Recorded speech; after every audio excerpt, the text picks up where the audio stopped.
This episode of the AFTN Soccer Show is brought to you by Recovery Family Law. Recovery Family Law is here to help you solve your family law problems. If you are going through a separation or divorce, they can provide you the confidence to make good decisions and support to enforce your rights. If you have a question about property, children or support, they have the answers. It's not too late or too early to get help.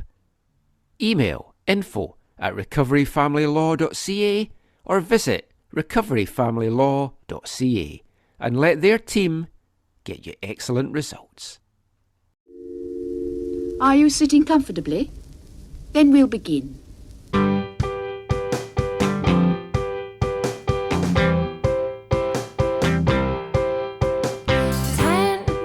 minutes left. Yeah, but there's still some time. It's not the final score. We need more than the numbers we're given. Show us you live and breathe the game. You're more than a name. That's what we came for. We can bring you more than the score. Every story. Let's take this thing off of the field into the real world, away from the numbers, away from the numbers. Welcome back, my friends, to the show that never ends. There's still time. The AFTN Soccer Show on Tour Edition.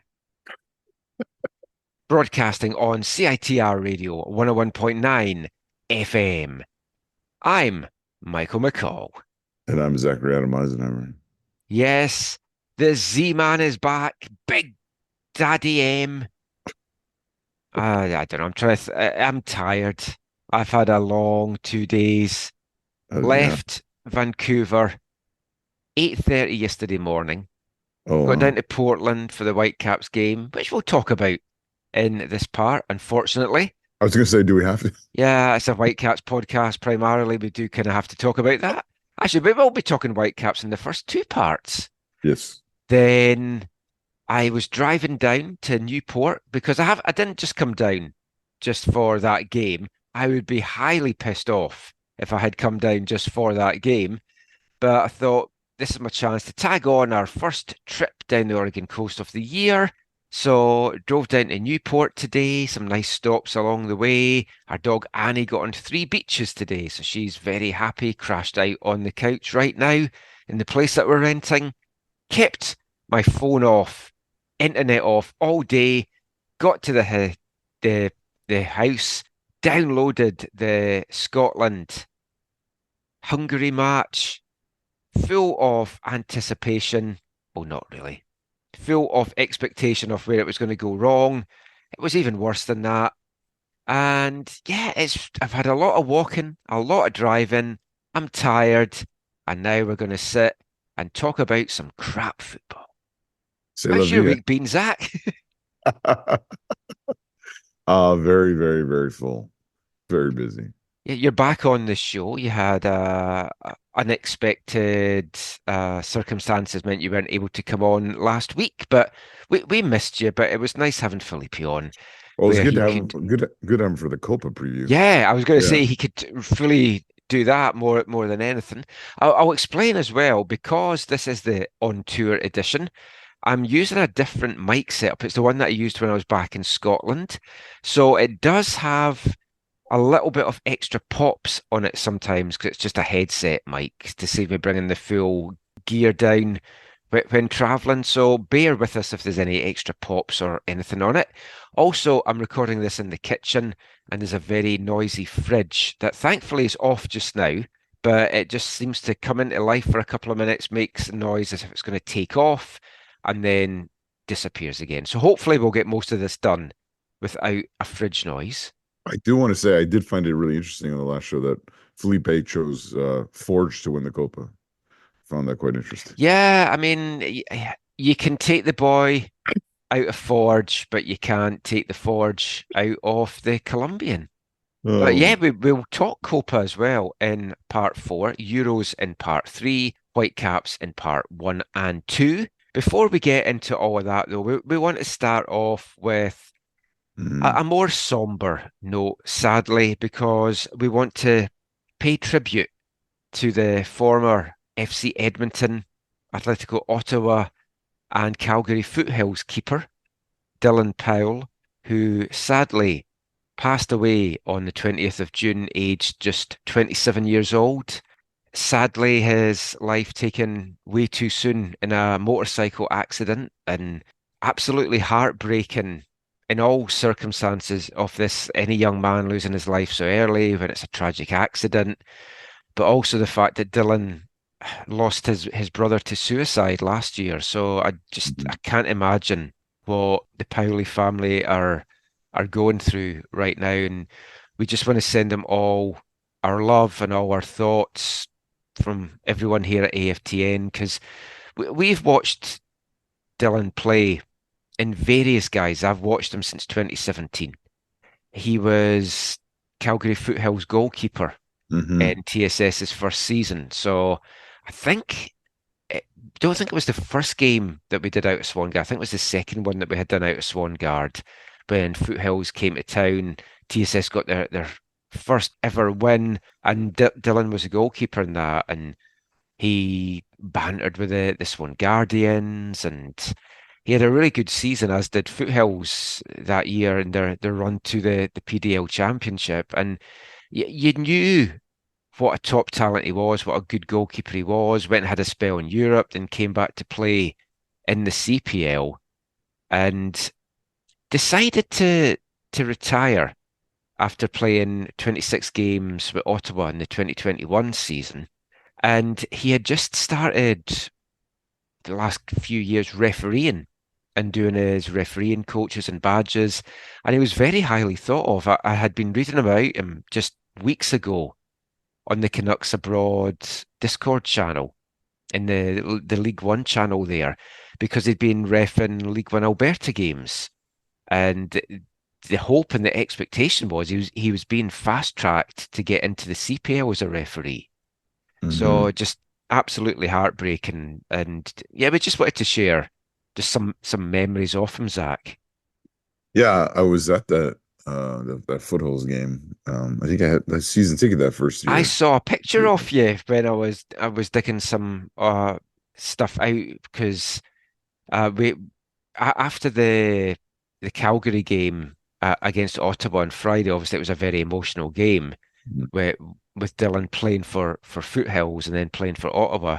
They had some comments from Tommy Field and from Nathan Ingram. So I was looking for some photos to put in Scott Strasser's piece, and I saw you there in the Guardians, and we got some pictures of Dylan, and yeah, share some of your memories of him.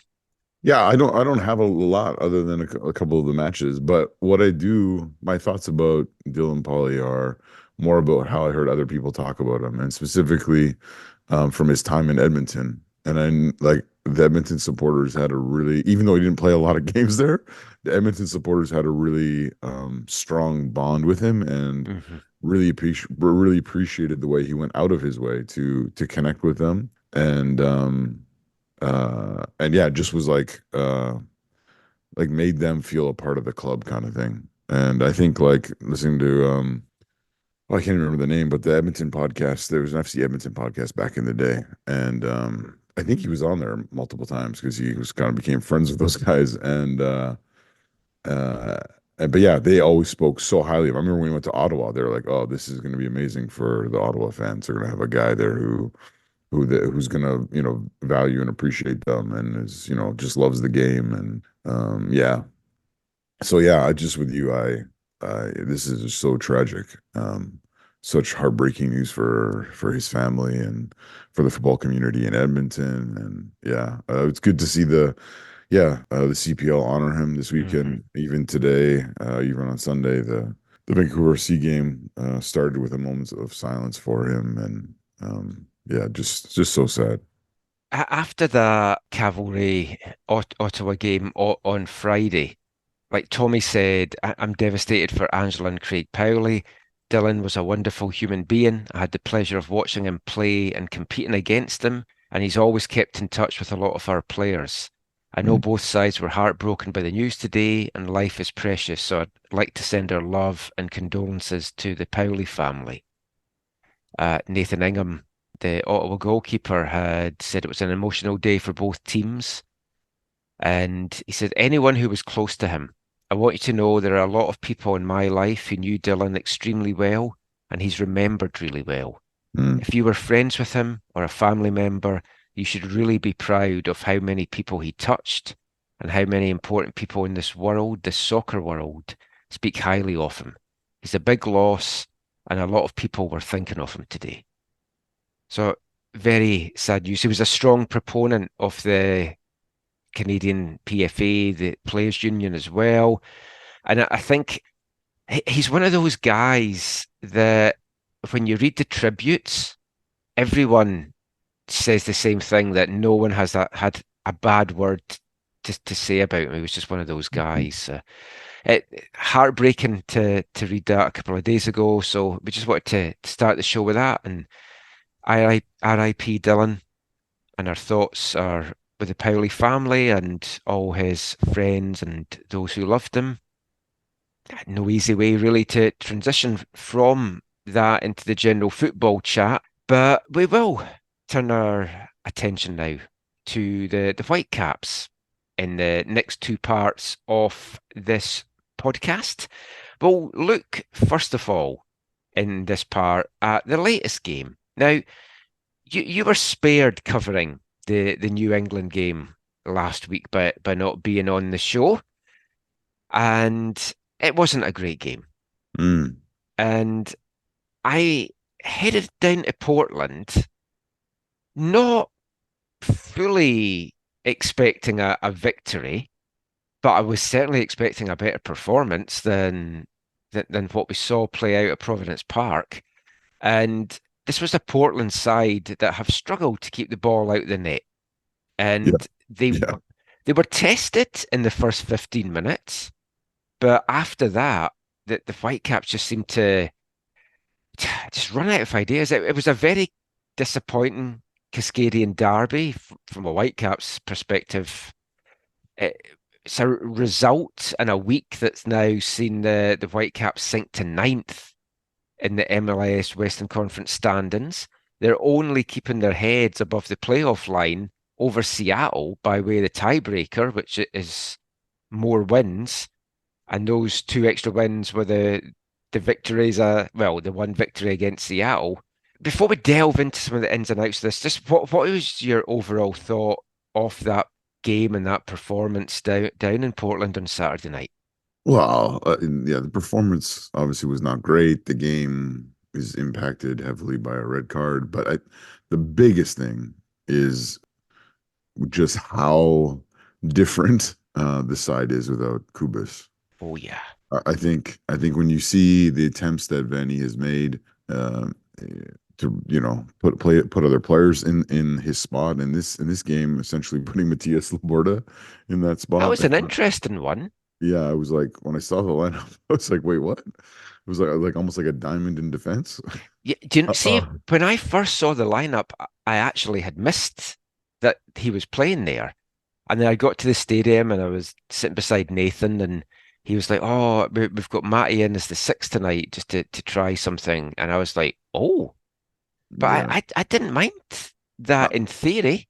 I And was to be honest, he didn't have that horrendous a game. no, I was talking to Ozzy today. You know Ozzy, right? Hmm. Yeah. I was talking to Ozzy today about it, and um, yeah, he was just like he was surprised that his unwillingness to go to a back four. Yes. It's there's a few things that Vanni Sartini is very rigid about. One of them is a back three, and others are, like wingers or what type of wingers or wide players you use. And he has some things where they for him it doesn't feel like he's doing things properly if he doesn't set his side out in that way. And uh, in the moment. it seems to be hurting his side. His Hmm. side. His inflexibility is perhaps robbing them of the opportunity of picking up some points in this spell where Kubis is away. I mean, it's not been a great spell for them in general. I mean, if we look at the lineup, it was a bit of an experimental lineup. Hmm. Now, Brian White, Demir Krylak dropped to the bench after starting against New England. And to be honest, I was quite fine with that because I think Brian hasn't been playing at a level where he's a guaranteed starter every week.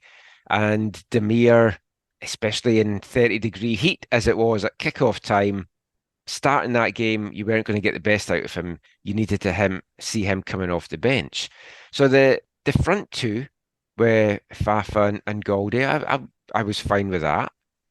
The three at the back, it was a fairly decent three at the back, and then the midfield with Berhalter out wide.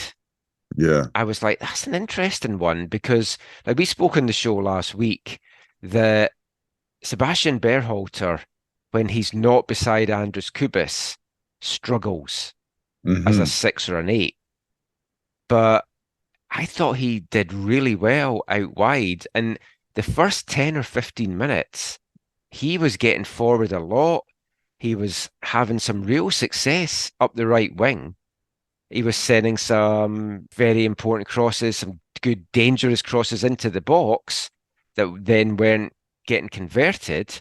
But then from about the 15-minute mark on, and I don't know whether it was just that Phil Neville saw something, tweaked something in his side, they were a non-event. Like Berhalter was taken out of the game for Hmm. whatever reason after that. But he had a really good start. Yeah, but again, it feels like a round peg in a square hole. Mm. Like, It's like throwing something at the wall, just seeing what sticks, what's going to work out. yeah, I saw some of that today at Willoughby Park. Um, but yeah, no, it doesn't it yeah, it just feels like put players where they're better suited, even if it's not your personal preference. You have to be able to look at I still feel like sometimes Vanny's looking at the ideal as opposed to getting the best out of what he has. Mm. I think that's fair. And he's going to be down to the bare bones now, which will come to soon as well. I Mm. mean, the opening part of the game, the best of the early chances fell to the Whitecaps. Mhm. Berhalter put a cross in. It took a bit of a weird bounce off the turf for Bovalina. He had to hit that first time. And I think a guy that's maybe been playing more, maybe has a bit more confidence, probably would have gone for that first time. But he let it bounce, took a weird bounce, and then chance was gone. 2 minutes later, Berhalter again sends a good ball into the box. This time Fafa a diving header, and again it was a bounce that kind of affected where the header went. But I mean, after that, the Whitecaps were just not in the game. And Portland found their legs, roared on by a very vociferous crowd, as you always get down there. Not a full house, quite a few empty seats as I looked around the stadium. What was it, a sellout? It was announced at just over 22, so I'm not sure what it Mm. is now with the new stand that they built. But it was surprising. Now, there were some empty seats in that new stand, but the sun was baking down in that Okay. stand. So it might be they had maybe gone somewhere else or just had skipped the game, which would make sense with the sun beating down. But even in the Timbers Army section, up at the back, there were some empty seats.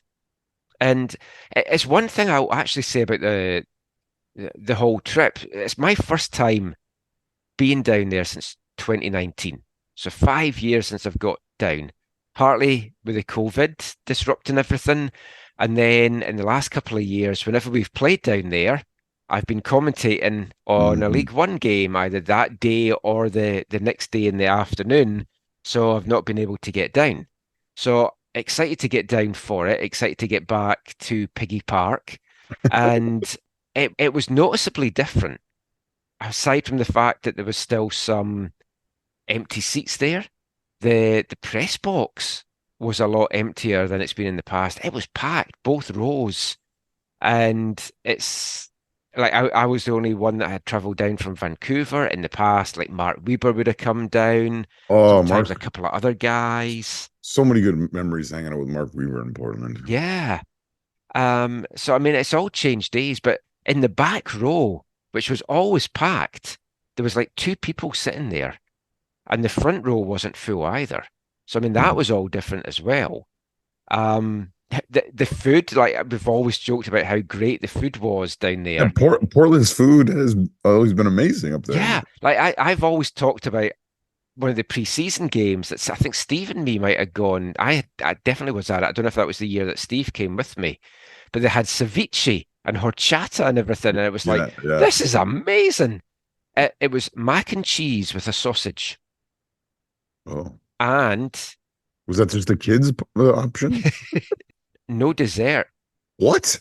no cookies, no sweets. Oh, wow. I know, which made me feel when I'd gone into the coffee shop earlier with Caitlin on the way down, and I said, you know what, I won't get a sweet treat with my coffee. I'll save all my calories for when I get to the game.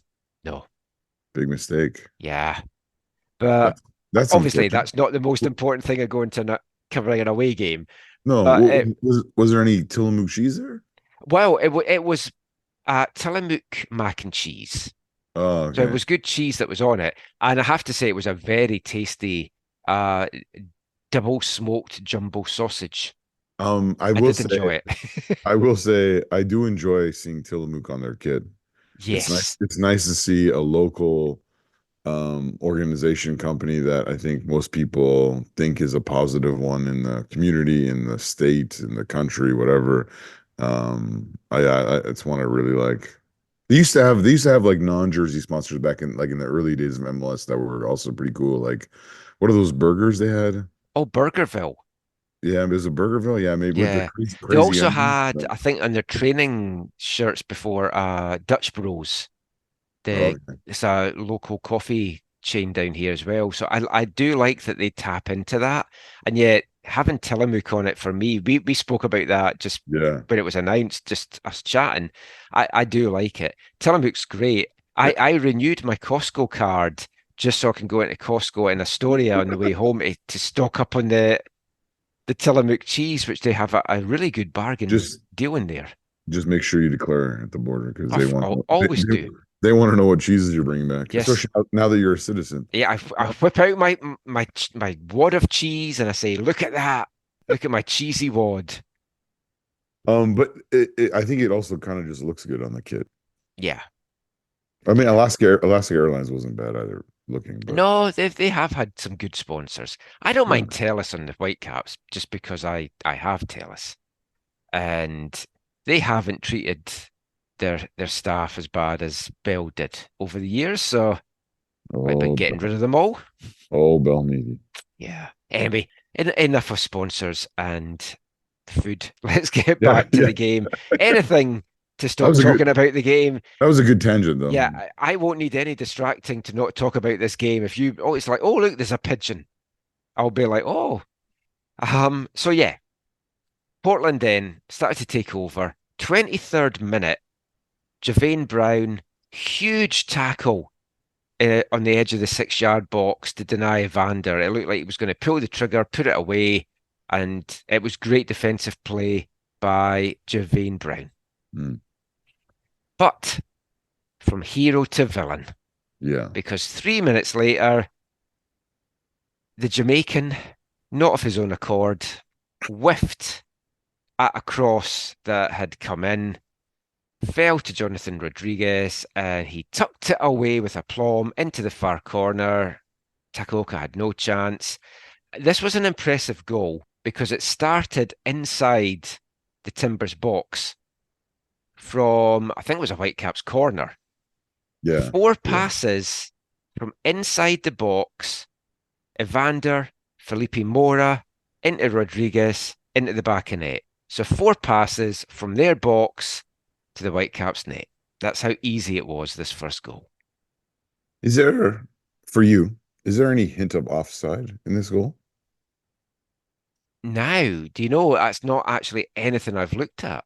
Oh, okay. I don't think there is, but I there's was just so focused on the whiff by Javane that yeah. my head just went down I saw because I some was on like, oh, this is gonna be a long night.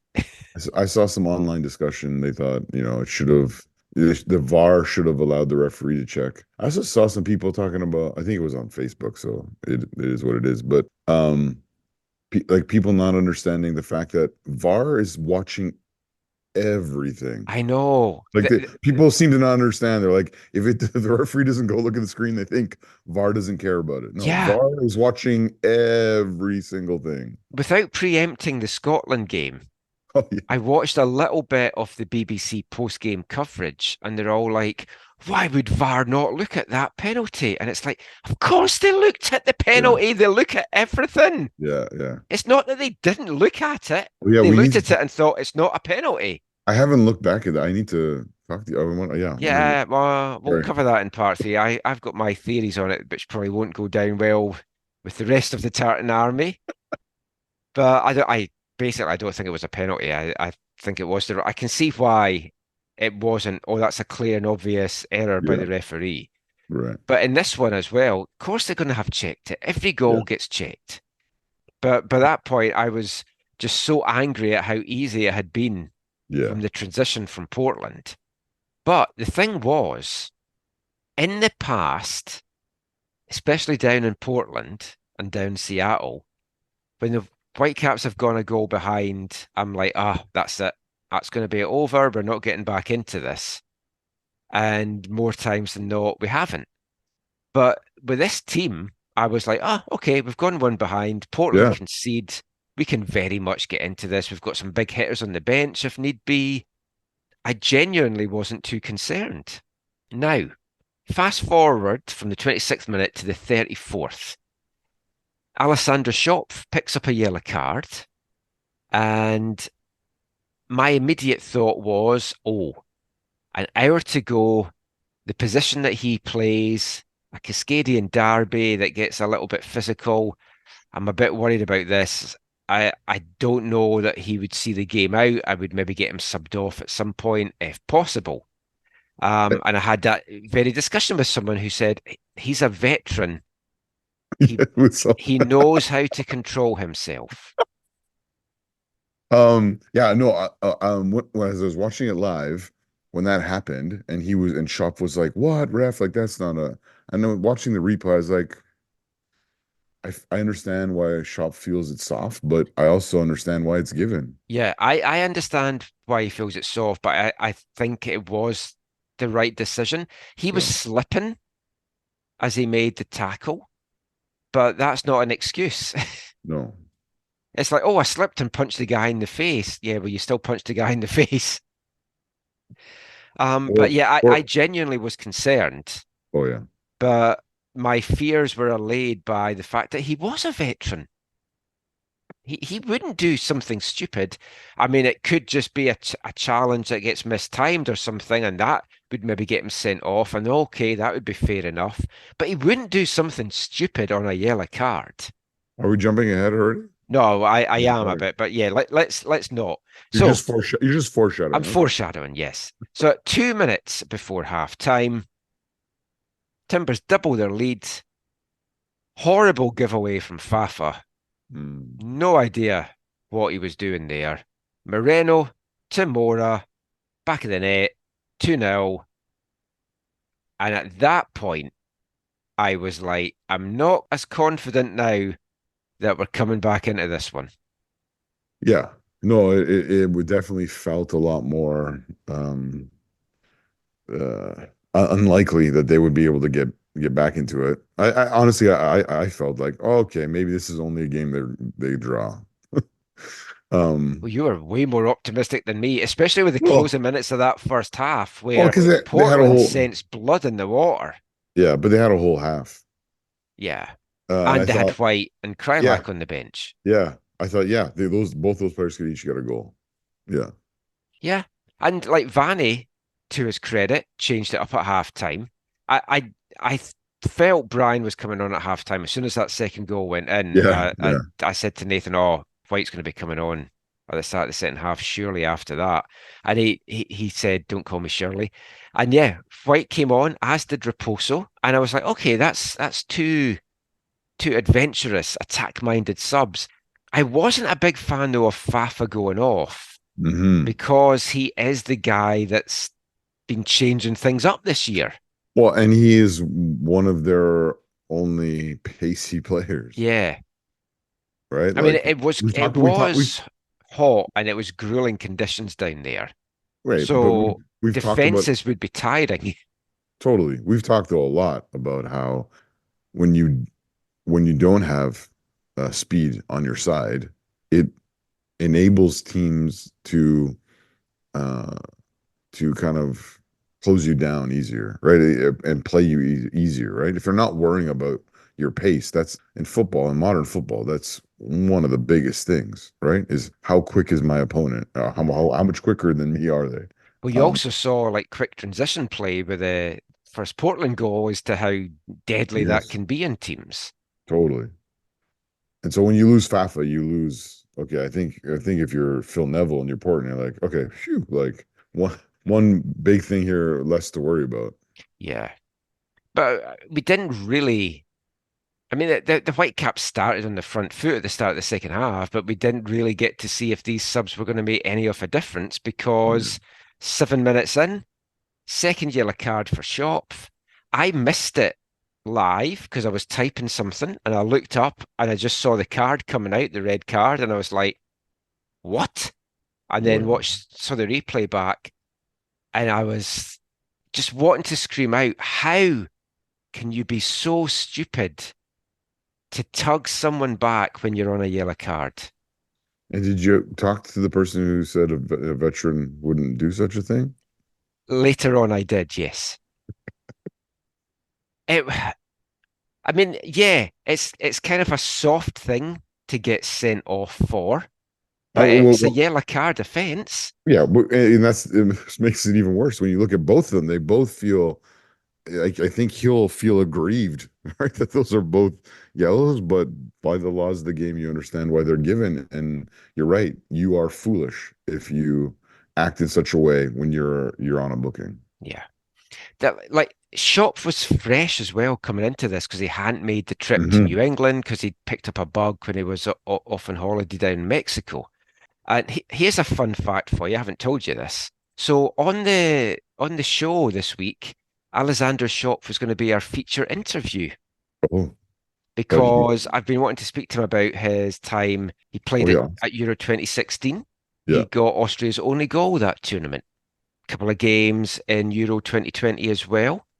And I just thought, oh, Austria, they had a good win going into the last game. This will be a good interview.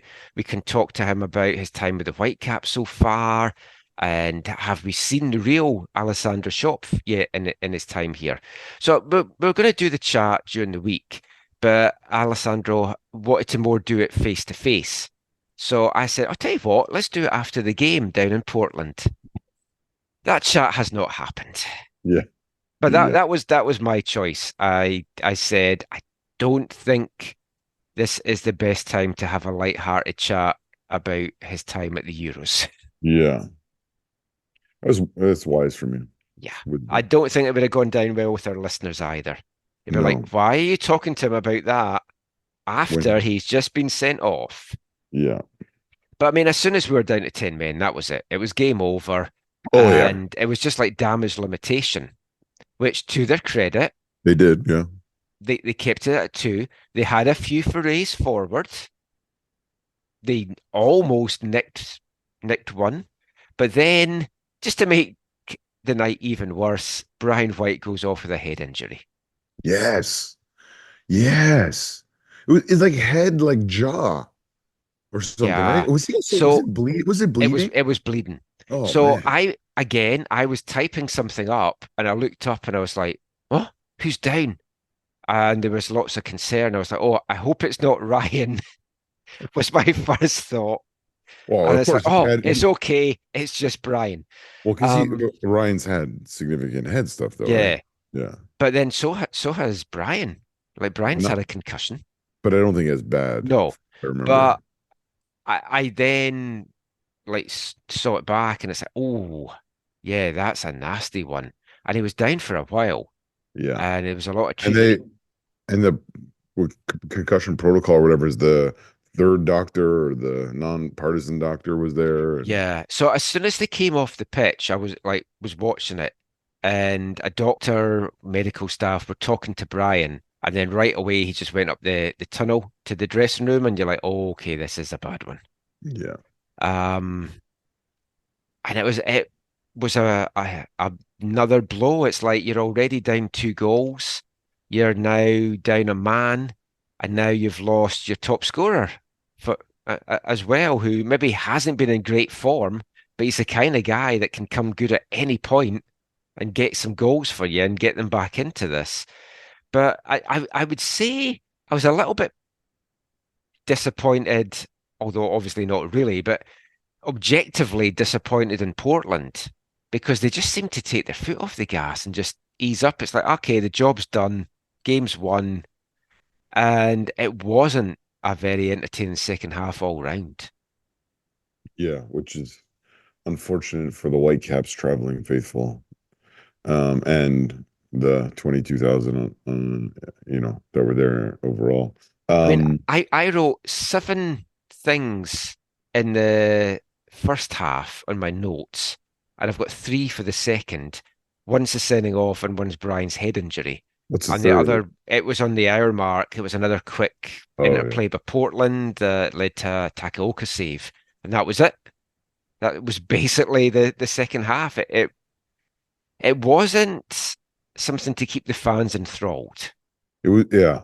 It was unfortunate that, Ryan Gold couldn't have another cracking goal at the end of the match from like well out like he did against New England. Yeah, even just to give the fans something to cheer about. It Yeah. was good to see at the end of the game, though, the Whitecaps players did go over to the travelling support.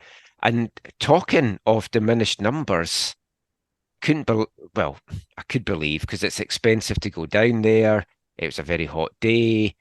It's a far cry from the old days of the support that we took down there. It Mm. just numbers wise, maybe 100. Oh, that's it? Yeah. Yeah. I Um, mean, dude, I'm going to the Pacific this week, midweek, and like no one's going, which is going to be sad. I'm going to Pacific midweek, the week after for the Oh Whitecaps. yeah, exactly. Yeah.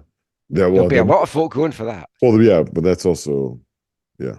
But No, again, it's it's midweek. expensive It's to midweek. come Yeah. down here because it's like we hadn't booked our hotel in Portland because the one that we usually stay at was full. So I was weighing up my options. Did I want to drive in from the coast or stay in Portland? So we ended up staying at the University Hotel, Oh yeah. which I've heard about that. I've stayed there before. Yeah.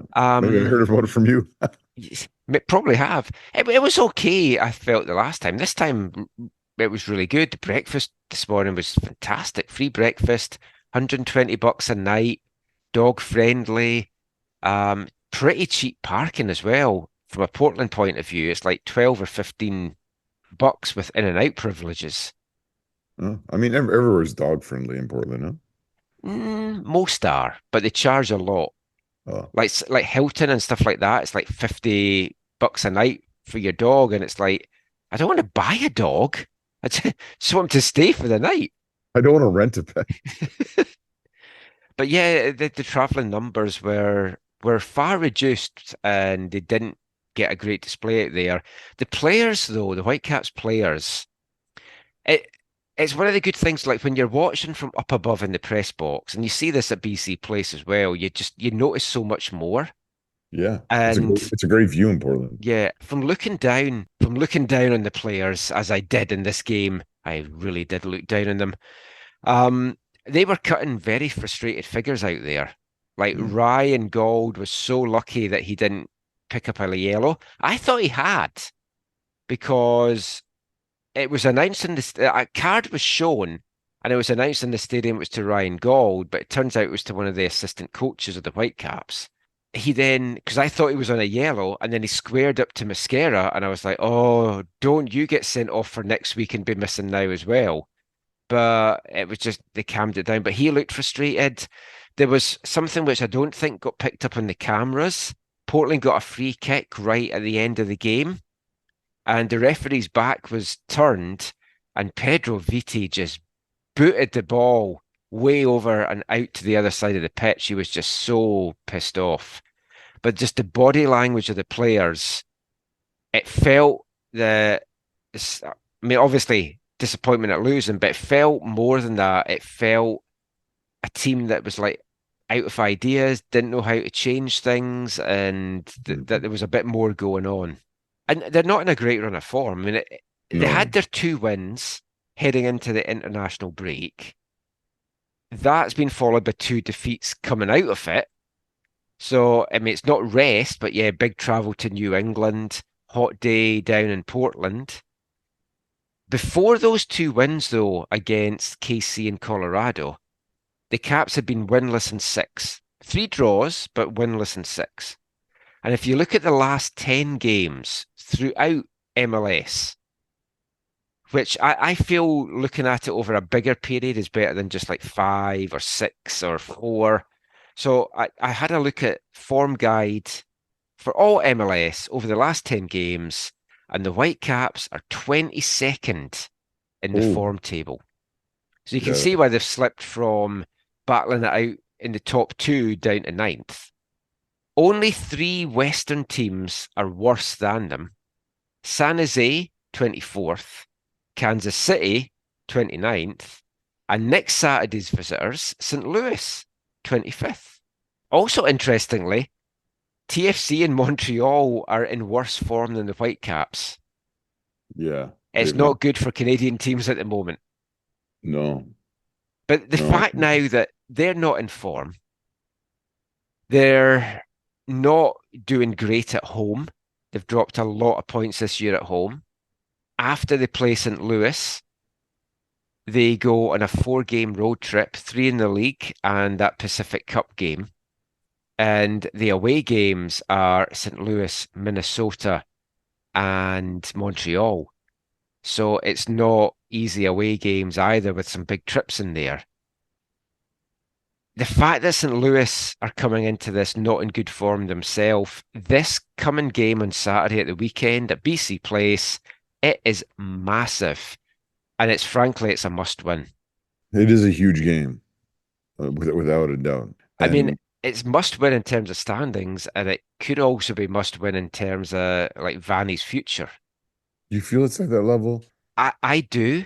I think if we hadn't had those wins against KC and Colorado, he'd be gone. I think that's bought him a bit of time. I still find that hard to believe, Mike. I know you've always said that, but he just looked down. He wasn't his usual perky self, even in the press conference. Like, he couldn't make excuses for them because there was no excuses to be made.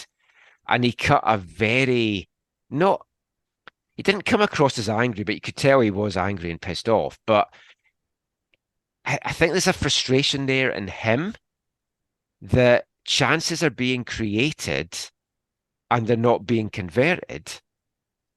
But as a manager, you can't convert those chances. It's fully on the players to take those chances. Yep. So you can argue, is he setting the team up to succeed? Well, they are creating the chances. Why haven't they got results? It's because, aside from Ryan, who Vanni did say post-game, we can't rely on Ryan to basically stand on his head constantly. The other top performers are not standing up. So, I mean, it's okay to point out that you are in poor form.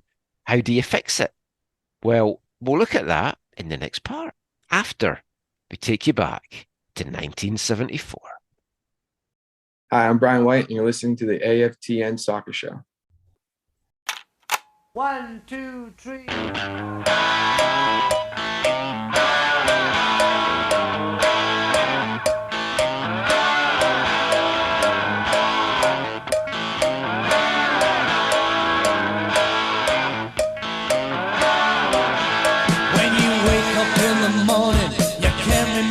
Much about the night before. Then the lady who's beside you goes right out and locks the bathroom door. And your head won't stop singing, the phone won't stop ringing. Your plane is gonna leave at 12:15. It was close to 6 o'clock before you got to know a little dream. Look at the banging man, he says he can, time after time. He'll get down, down, down, to banging back home. Oh, look at the banging man, he says he can, time after time. He'll get down, down, down, to banging back home.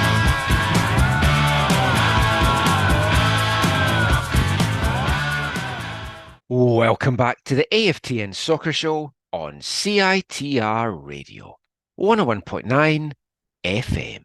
Brought to you in partnership with recoveryfamilylaw.ca for all your family legal needs. And kicking off this part, we're forgetting the horrors of the present to take you all the way back to 1974 and a band that we've played a couple of times in this section, English glam rock band Slade, with a standalone single that they released on June 28th, 50 years ago, and that was The Bangin' Man. And I'm sure the Whitecaps would have liked somebody to have hit a couple of bangers down at Providence Park on Saturday evening. It wasn't to be.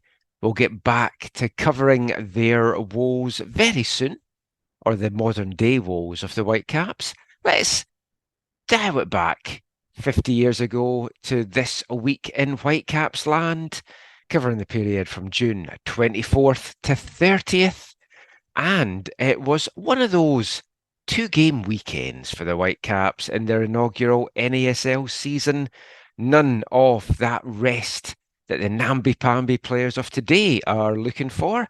Yes, back then they had to play back-to-back, and the Whitecaps travelled to Washington, D.C. on Saturday, June 29th, 1974, to Robert F. Kennedy Stadium, going down to a 2-1 defeat to the Washington Diplomats in front of 3,156 fans. The Whitecaps had taken the lead in that one with a late first-half goal from Chris Bennett. In the 87th minute, though, Washington tied it up with a 16-yard shot from defender George Ross, and then heartbreak for the travelling Whitecaps, who conceded with 4 seconds remaining in the game. Gary Darrell heading in from 8 yards out, and the Caps stayed rooted at the bottom of the Western Division with a 2-1 loss. The following day, though, they were back at it, heading to New York, Downing Stadium, and they saw off the New York Cosmos in front of only 2,835 fans. How things were to change in the future, attendance-wise, for the Cosmos. And it was a very good 2-0 victory for the Caps over the Cosmos on Sunday, June 30th. Chris Bennett found the back of the net again in the 51st minute against the Cosmos. Fun fact, he scored 2 goals that weekend and had another 3 disallowed, 2 for offside and 1 for a handball. This opener against New York, Bennett took a perfectly placed cross from Charlie Palmer to head it past Cosmos' goalie Shep Messing.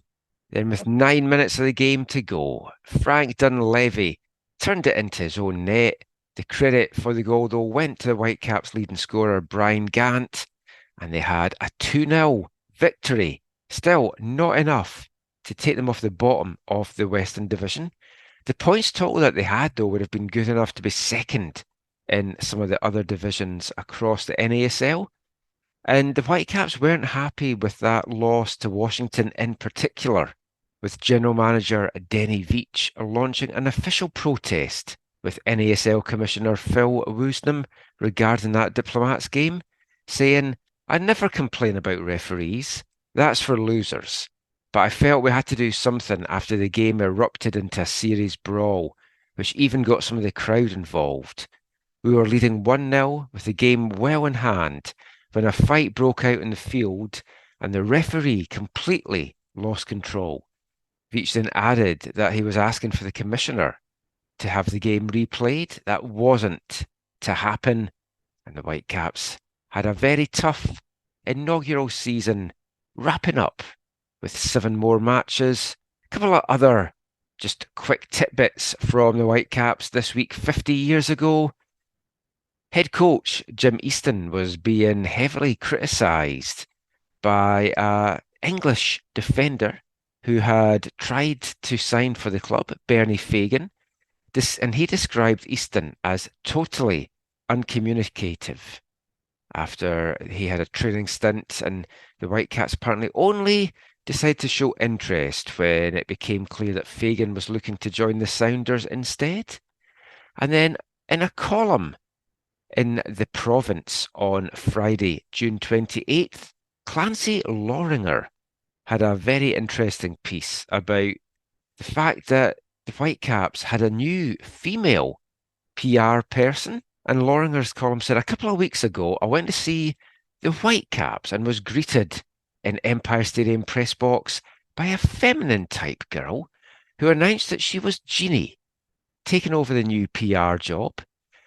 And this is Loringer's quote, not mine. He said, "She has much better legs than her predecessor, Larry, but she may have to have her vocabulary dry cleaned before the season's over." He went on to say, actually, the language has improved in the press box since Jeannie took over, and she hasn't suggested that we should have flowers painted on the spittoons.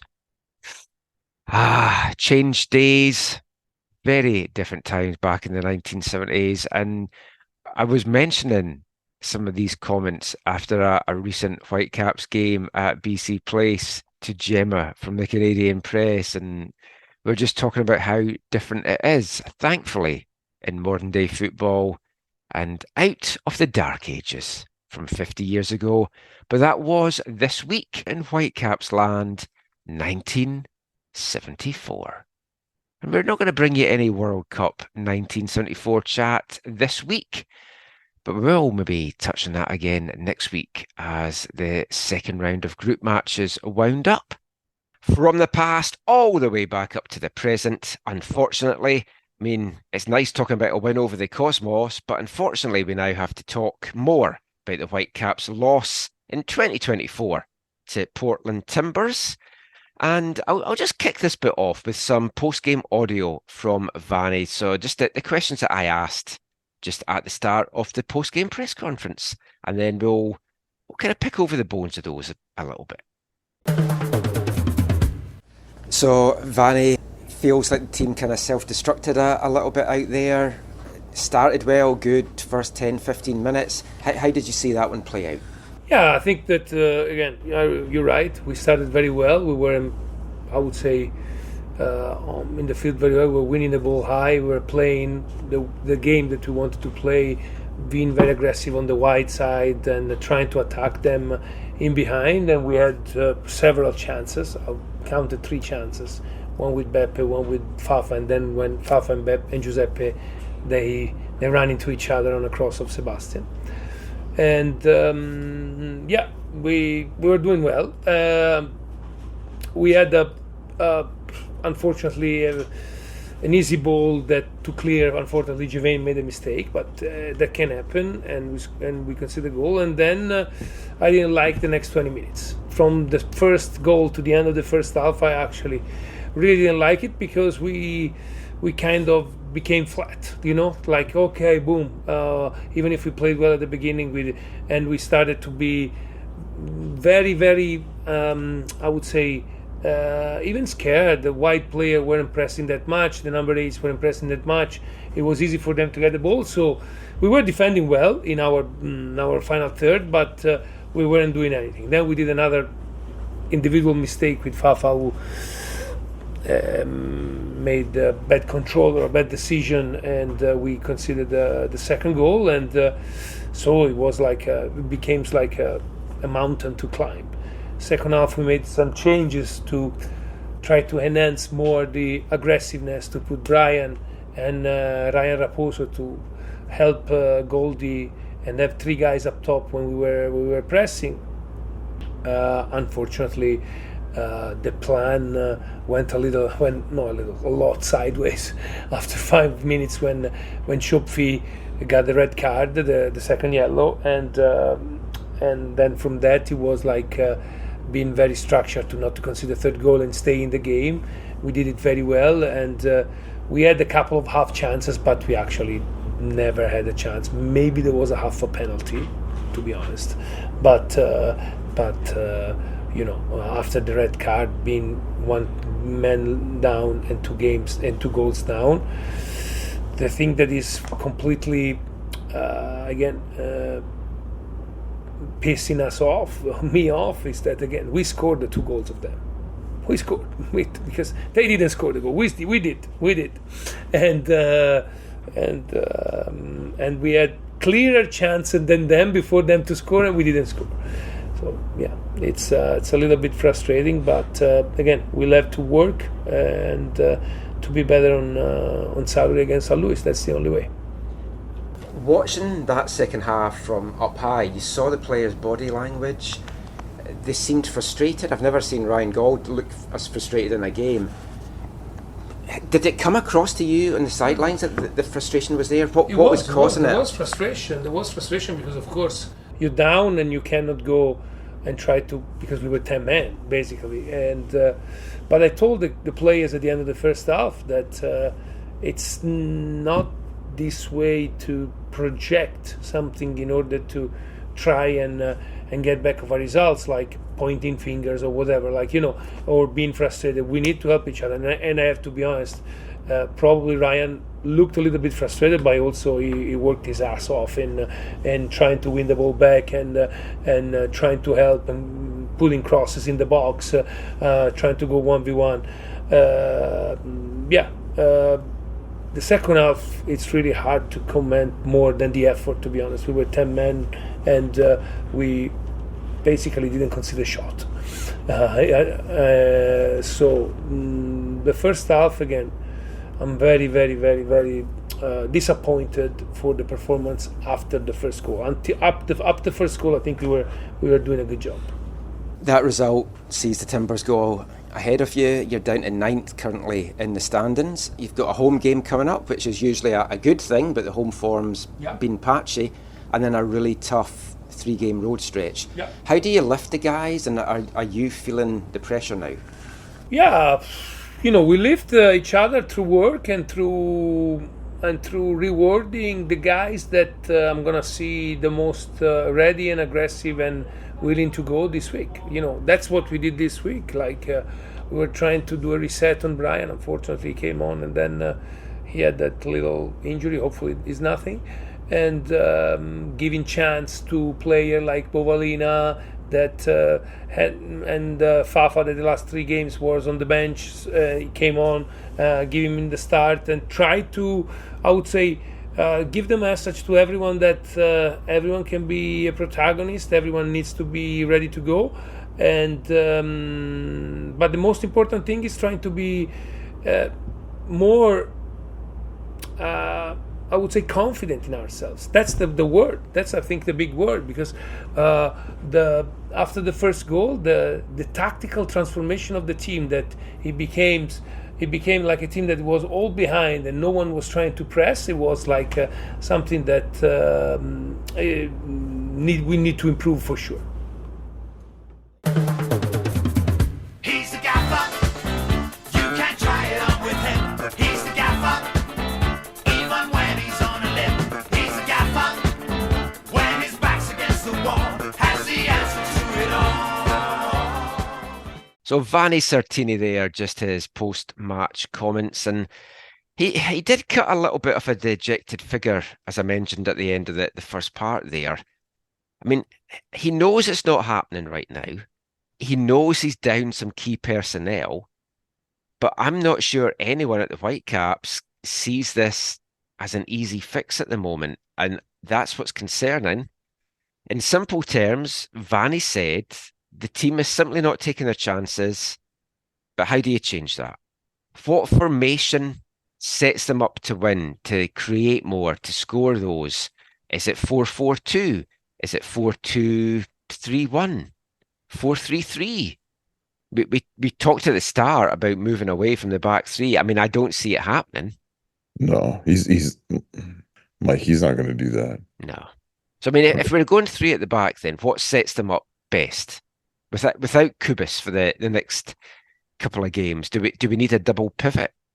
Yeah, but even the options for that are not at the level they need to be, right? Well, I Like mean, you already said Berhalter on his own or Berhalter with certain people is not good enough. So if you look at next week's game, I think you can argue and make a very good case that they're missing their best midfield four. yeah, That if you were saying, okay, let's pick a full strength team and you've got four in the midfield, who's the four you go for? And you're going to go with Ali, Sam, probably Shopf, and Kubis. yeah, And all four of them, for various reasons, are now out next week. yeah, So, it's I mean, great. there's a huge concern. Yeah, especially if you're playing with a back three, that probably is your best best four across, and they're all being gone is like ridiculous. It's bonkers. I mean, a lot is now expected for Berhalter next week. I mean, I look around the squad and I'm like, what do you do next week? It's like do you try Laborda there just so you can have Laborda and Berhalter in the middle of the park, just so you can have like two midfielders.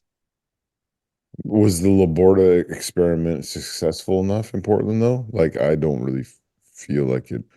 I mean, obviously he wasn't at the heart of the goals conceded, No, he right? gave away a few fouls as well, just with his heavy challenges that he Yeah, but does that so I so does like, but so does Kubas though. Like yeah. every player gives away some fouls, Yeah. I, but I I didn't think he was bad there. I've seen a lot worse players in that position in the Whitecaps over the years. so maybe you're right So then. Maybe it's Laborda with Berhalter. so I mean then you start Raposo out wide on one Yeah, wing. yeah. Do you bring Bovalina back to go on the other wing?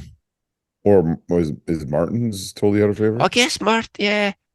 Actually, Martins might be a good option actually, just to get a bit of experience in there as well. Yeah, Martins on the left and Raposo on the right. Yeah. Yeah, Berhalter, Laborde in the middle. yeah, but I think it's more like you're more likely to see like Berhalter and Vite or something together, which I don't think is offers enough steel. You I know, mean, we don't know like Brian's status for next week. Vanni said post game it was more precautionary. It doesn't first glance, it doesn't seem as bad as it may have looked, but you don't know what happens. A concussion could come on during the week from it because well, often isn't concussions come in 24 hours or so after a knock. yeah. So what is the protocol now? They just monitor him Yeah, for a number of monitor days, him if he shows symptoms, then he's in concussion protocol. right? Okay, which then rules him out for like a match or two or a week or Yeah, two. we definitely won because Yeah. he has various tests that you have to go through. So I mean, they'll be monitoring him right away, and you know they won't take any chances. They're not allowed to, but they wouldn't do that anyway. So then, I mean, you're looking at Fafa starting with Gold, and then I don't know. I said in last week's show, I feel it's worth giving a call up to Florio Chateau. He's doing it in WFC 2. He can't be any worse in front of goal than what we've been seeing from the other guys. It's like stick him on the bench, give him 10, 15 minutes. Levante can start next week. If he's not performing, switch it out, put him in. Maybe give Jay Herdman another call up. He can bolster the midfield a little bit as well if he came in.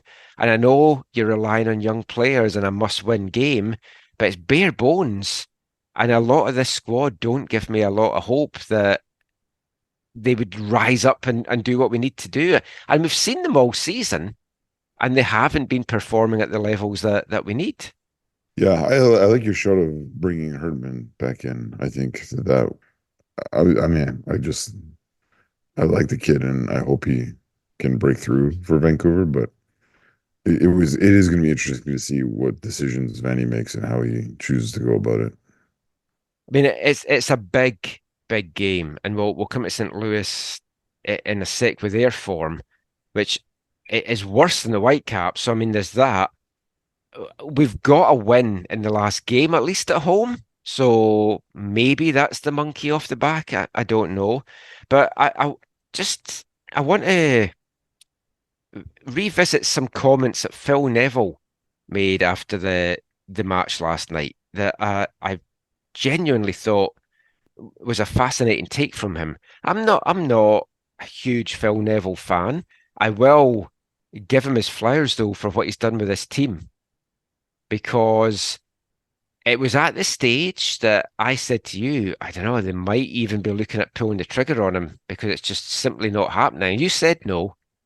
I think he's too high profile-ish, and I think Portland needs to give the coach some time. And they've, for the most part, I've done that with Yeah, their coach. they have done that. Yeah. So I don't think they're quick on the trigger, and yeah, I think they want Neville to work out.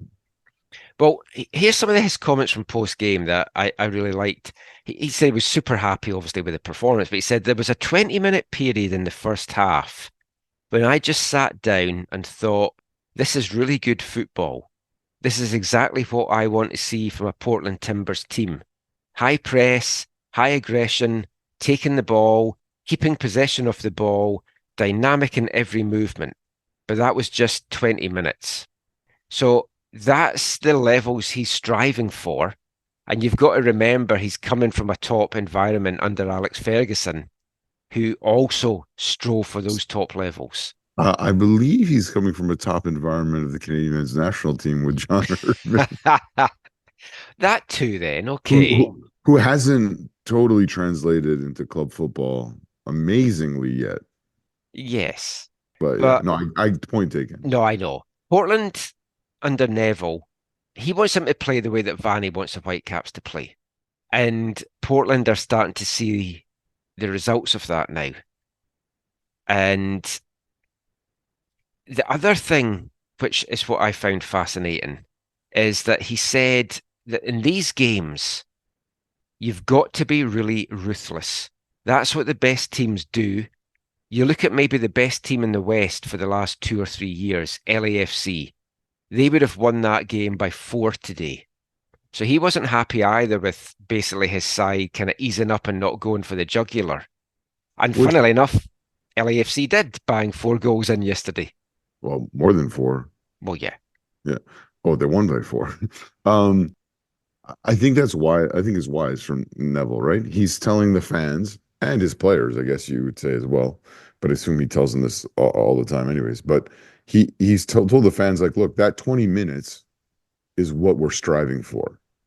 This is the target. We got it, whatever, 20 out of 90 this game, and we got the result. That's good. But hey, we also should have played more than just 20, and we should have been more clinical in front of goal.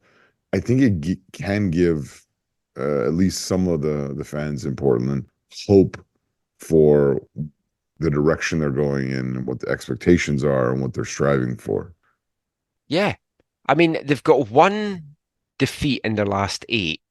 They're unbeaten in 6. 4 of those 6 are wins, and 5 of the last 8 are wins with 2 draws. So they've really started to turn it around since they went down to the 2-1 defeat against Seattle.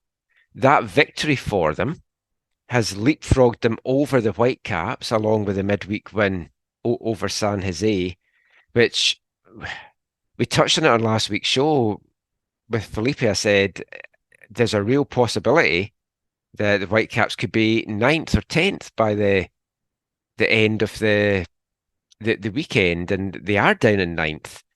But there's some really informed teams in the West just now. Like LAFC are just lights out. In MLS play, like I think they're unbeaten in 10 now in all competitions. They're unbeaten in 8 in MLS, and 7 of those are victories. And big 6-2 win yesterday over San Jose, who just when it looked like they might be starting to find a bit of form, have just the wheels have come off again. Well, when you're like LAFC, when you have a Kai Kamara, you can just put him up there and he can go Oh, score a goal for you. and score a And record-breaking goal. exactly. Then you know, and you got your oh, forget their guy's name. What's number 99? Oh, Abuanga. Boanga, and Denis, then Denis. what is it? The new guy. Um, he scored a goal or two in the game against in the game this weekend.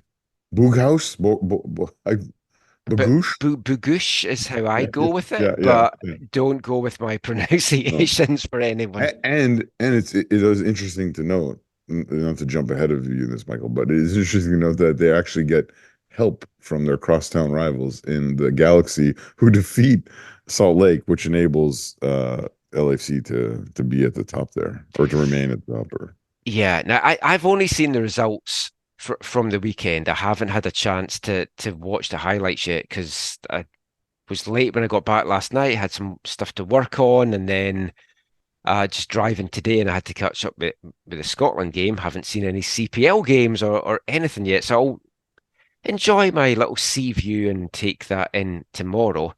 But like just some results from the teams in the West. We won't look at the midweek ones. We'll just look at the Saturday ones. Kansas City, third straight loss, spanked 4-0 at Columbus, just when it looked like they might be finding some kind of form. Mhm. Houston, who keep getting wins and a good 4-1 win at DC United, which bad for the Whitecaps. It's like there was a spell that the results were going well for the Whitecaps elsewhere, but Yes. this has been a midweek and a Saturday where it's not going good at all. Mm. Although Minnesota losing 1-0 to Austin, Minnesota's form has taken a little bit off a dip. They had been doing so well, the new coach bounce, but now they're winless in four, and it's three straight defeats. And those defeats are against Seattle, Dallas, and Austin. So it's defeats Yeah. against Western teams.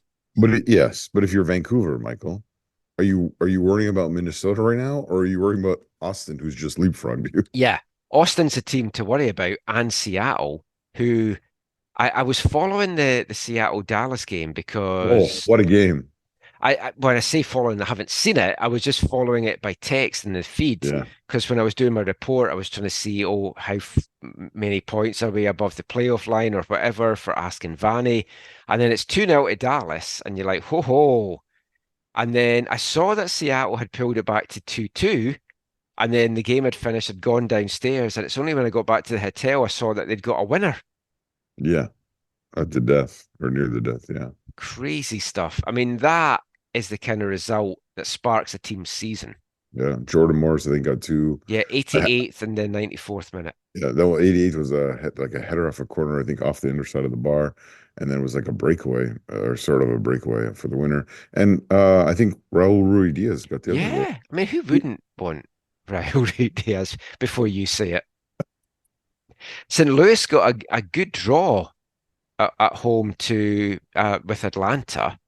So, I mean, that then puts them into next week's game with a little bit of a spring in their step. It, they haven't won, though, in 8 matches. They've Yeah, had 3 draws in the last 8. they're only on a point a game. Yeah. I mean, they've only got 3 wins for the whole season, but they have got a lot of draws. Yeah, and 10 draws are just working out there just now. is Jake Nowitzki been demoted to the second team? No, he was back in the mix yesterday. Oh, he was in the okay. Maybe that is what sparked them. Could be. Har's excited because he's making the trip He'll for be this traveling. weekend. I've Oh, already had messages from her like, Jake's back in the team. will that hold up till next weekend though, or till the weekend? Well, I mean, they got a point. I mean, he didn't start. Right. But Hart doesn't care if he starts. This is if he No, he travels. just wants him to travel. I Yeah. mean, he was on the bench. He came on in the 98th minute of 102. So he got 4 minutes on the pitch. Oh, good for him. Yeah. I do like Jake as a person. I thought there was better people in his position on the club and that they could bring in. So I mean, it was right for him to move on. And like full credit to me, he had a good first year in St. Louis, as did St. Louis. Mm. But yeah, things haven't gone great for them.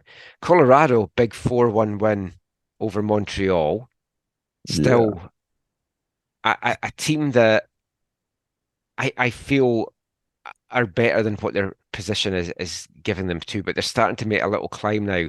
They are starting to find some of that form. And the win that we got over them, probably good from our point of view, because if we had not taken points against Kansas and Colorado, I hate to think just what that situation would be for us right now. But Colorado's the eighth most formed team in MLS right now, 3 straight wins after that defeat to us. So, I mean, they're kind of riding a high. RSL, big game, RSL LA Galaxy. That was really the game of the weekend on Mhm. paper. Wasn't a And great game though, I don't think. no, the unbeaten run, I think it was a 16 game unbeaten run for RSL, undone by Gabriel Peck's 74th minute winner for LA. Yeah. I just watched the highlights of that one. Did not seem like an amazing football match. The Colorado thing, as much as you want to maybe give the gears to Montreal, again, it's a way to Colorado. It's a long trip for them Oh playing at yeah. And they're altitude, missing some players and missing players. They're coming off some results where they've given points away and probably a little bit demoralized. But I just think the 4-1 kind of inflated for Colorado, right? I think there's an altitude goal or two. but you have a look at the standings right now. Yeah, I got it And in front of me. oh, it's not good reading from the Whitecaps, as I mentioned, but down in ninth, but it's still above the playoff line, and we've got at least one, but mostly 2 games in hand on pretty much all the teams above us. In fact, we've got at least a game in hand on every team, and 2 games in hand on 5 of them. So LAFC hit top spot with that big 6-2 win over San Jose. They're sitting on 37 points. They've got the tiebreaker of 11 wins to RSL's 10. But the top three, LAFC, Salt Lake, and LA Galaxy, all on 37. Mhm. And 12-point lead now over the Whitecaps, who do have 2 games in hand. Then it's a drop to Colorado, 6-point drop to them in fourth and 31. Minnesota's in free fall now. They're fifth and 29. Portland on 27. Houston on 27. Austin on 27. And then the Whitecaps on 25. Just below the playoff line, an informed Seattle on 25. Dallas on 20. St. Louis on 19. Kansas on 14. And San Jose propping everyone up on 11. And it already looks like those bottom 4. So there's a big enough gap that is happening that you're almost close to writing them all off. I think Kansas City and San Jose, their playoff hopes have gone. I know we're just past the halfway point, but I don't see them. There's too much traffic for them to overtake. And Dallas and St. Louis are teetering. You're gonna shake your keys at Peter Vermees again, eh? So, I mean, interesting. Over in the East, Montreal, second bottom, 14th out of the 15 teams there. They are also averaging just a point a game. They're on 19, but they're only 2 points below the playoff line. That's how tight it is there. Even Chicago, who's bottom, there's 3 points between Atlanta in ninth and Chicago bottom in 15th. Mhm. So that's going to be a very interesting conference to watch out in the second half of the season.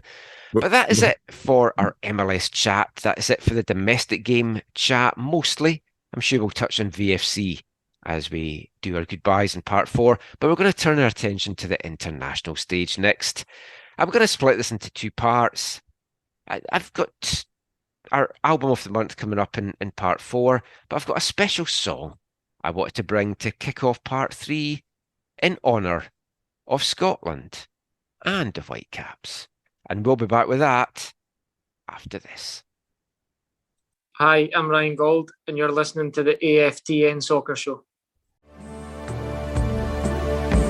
I always cry in musicals when love and dreams are sung. I've stained many books, their stories false and true. I cry at rom-coms, dramedies, the news and children's films. The Muppet movie, Frozen 2. But I can't tell you why. Tonight my eyes are dry. What would you call the opposite of a comedian? Whatever it is, that's what I wanted to be. I dreamed of touring the country, playing small gigs in intimate venues, sitting on stage in a leather wingback armchair and telling tales of woe. The audience would join me in a long collective cry. We would all weep together as one. I even planned the merchandise, 100% cotton souvenir handkerchiefs embroidered with tour dates, available in the foyer after the show. I'm waiting for the waterworks to come, but I don't feel a thing, I'm just exhausted enough. I need some release, I need to make it all real. A lacrimal Niagara, a dramatic reveal. Welcome back to the AFTN Soccer Show on CITR Radio 101.9 FM, brought to you in partnership with recoveryfamilylaw.ca. Based out of Surrey, they support us. Go and support them for all your family legal needs. And kicking off this part, I said, Zach, I've got a song that I wanted to play in the show. I'm dedicating it to Scotland. I'm dedicating it to the Whitecaps because Scotland had over 200,000 fans over in Germany. Obviously, not all of them with tickets. So many of my friends are over there. It's like when I go through Facebook and stuff, so many of the East Fife contingent are over in Germany. Lee, my podcast co-host from the East Fife show, flew out yesterday morning, I think it was, to take in the Hungary game. So there's a lot of fans there. I mentioned the Whitecaps fans that did the trip down to Portland as well, and disappointment for all of them. So this is a song from Arab Strap's 2021 album. It was their 7th studio album. Their new one just came out this year. We'll play that later on this year over the show. But their 7th album is called As Days Get Dark. And it is quite dark days for Whitecaps and Scotland fans at the moment. So I wanted to play track 6, which I thought was very apt. And I'm going to call this episode of the podcast after it. That was Arab Strap, Tears on Tour. Thought it was very fitting there. And a good song by them as well. So now we're just going to break down the Scottish Tears for half an hour? Yeah. No, we'll talk about Group A because it's the most important group in the Euros. Of course, always. Yeah. We haven't talked in person. Oh, yeah, we have not talked since... about Germany, Scotland. So let's talk about that. 6 bloody goals in a match and you can't even score one. Rudiger, I wanted to be our top scorer for the tournament. I don't know if you saw the memes of him in a Scotland jersey. Yeah, and you sent me at least one. Yeah. Yeah. Well, he finished tied. Yeah. Yeah. With Actually, which I felt was Owen goal, but you... No, yeah, it was not. That was what you call it? Joe Deasy's countryman, Owen Goal, is crushing the goal scoring charts of this tournament. He's doing very well. Doing Did good you? in League One as I, well. I loved it. Oh yeah, League One, not surprising, but I loved it how after day two, or maybe it was after Germany's second game or whatever, it was like 40 players tied on one goal. Jamal Musiala two, own goal five or six or something. Yeah, it has been very unfortunate. But yeah, I mean that game.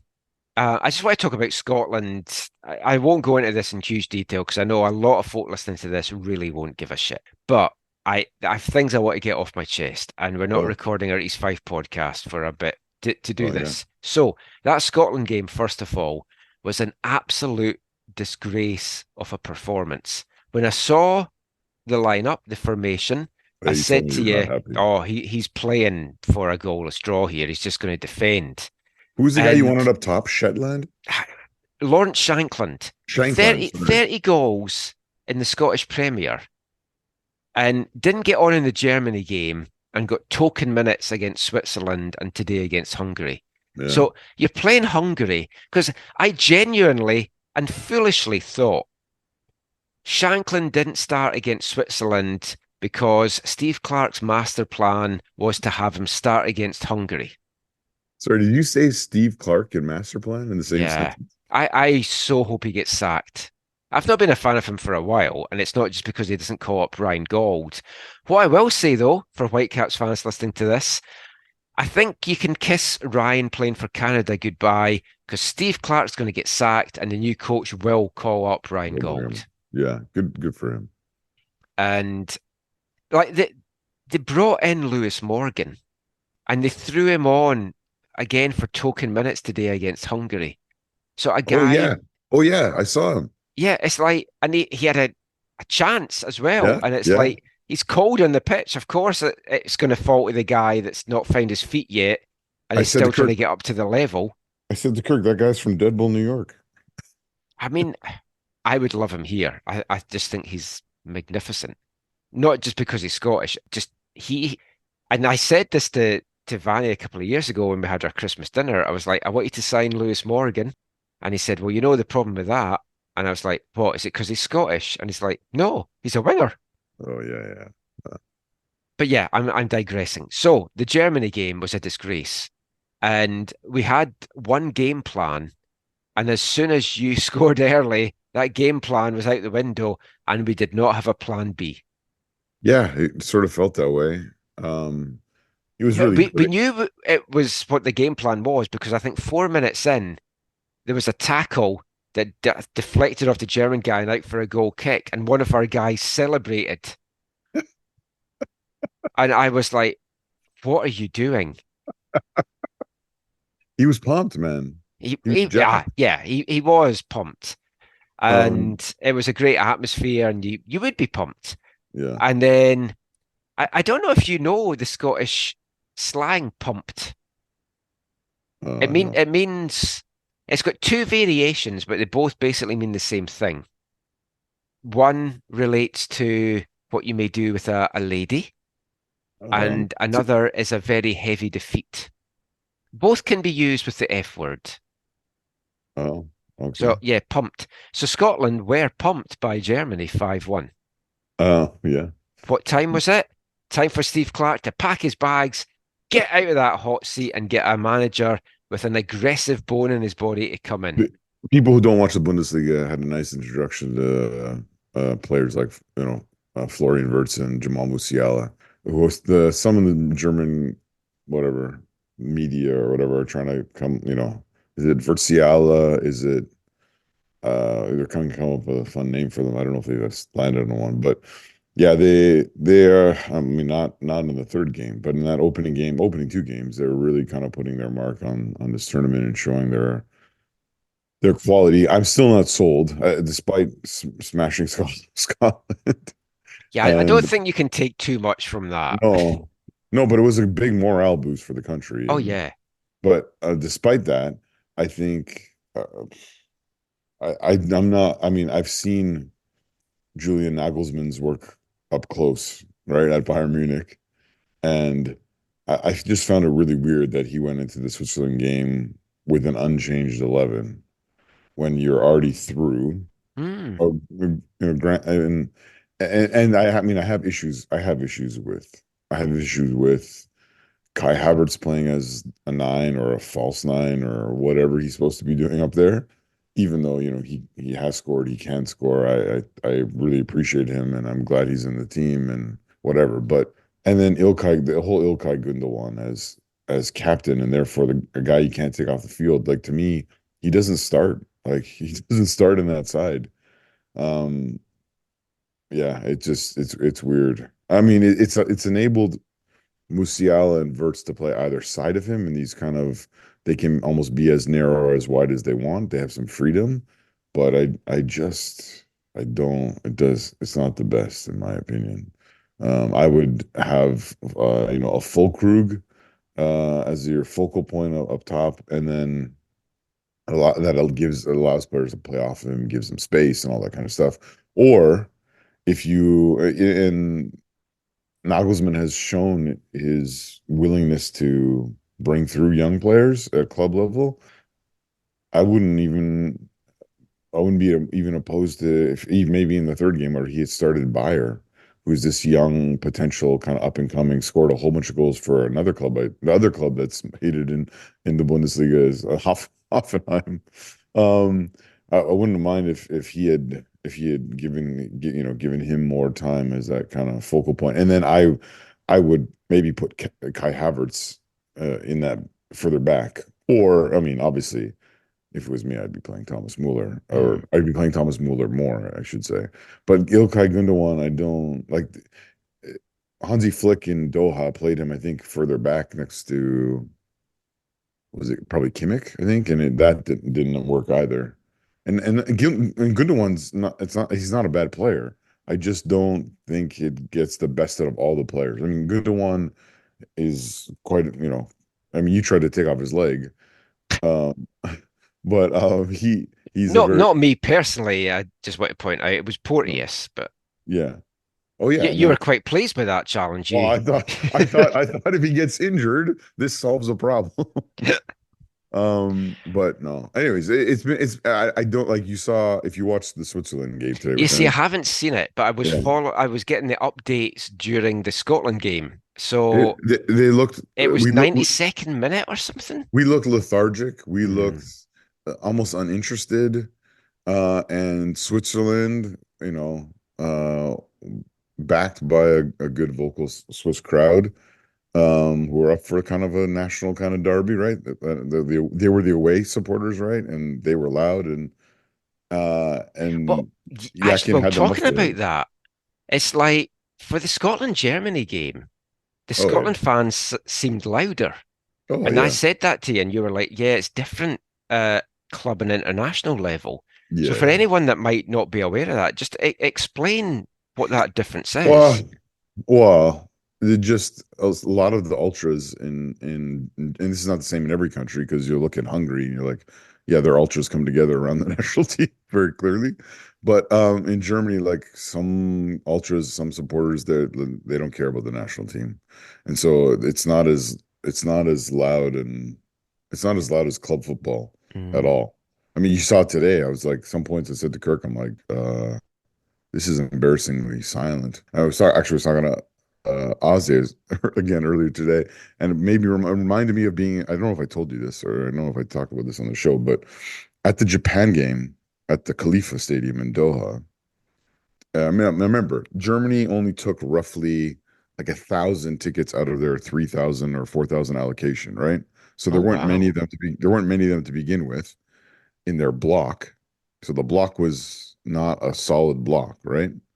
Which created issues later that we've already talked about. But at the Japan game, I'm there and I'm standing with a bunch of a few people I know, through Bayern supporters and some of their friends, and it's so bloody quiet. It was like so like they weren't singing at all. And I don't know if it was just the whole like, yeah, there was this unenthusiasm or lack of enthusiasm, with the tournament being in the desert or whatever it was. So I turned to the guys I knew and I said, so if I like just try and sing. Well, like people sing, and they're like, maybe not. So I did. So I just like did tried to lead a song like I might in other stadiums. And dude, I think like no one sung. Oh, And then from a ways over, after I stopped, from ways over, a dude looked over and he's just like, that's impressive. You did that without any beer.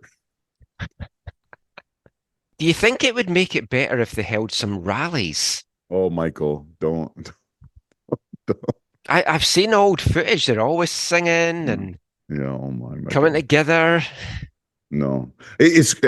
I mean, another fan thing about. I don't know if I told you this, but one of the accounts I follow on Instagram is all about different types of supporters in Europe, especially. And Yeah. there's been a lot of clashes, man. A lot of clashes over there. Oh, really? I've But seen like it. I've only heard about a couple.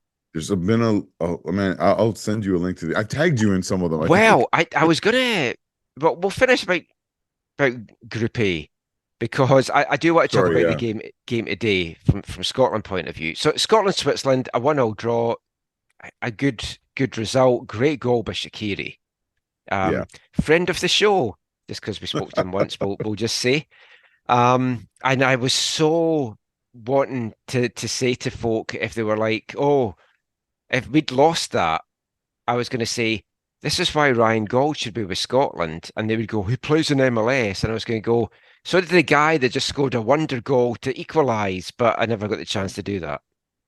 But I was impressed by that because I thought we'd lose to Germany, we'd lose to Switzerland, and we'd get a point against Hungary. Hmm. So we finished with the point total I was expecting, just not the way, in any way, shape, or form that I was expecting.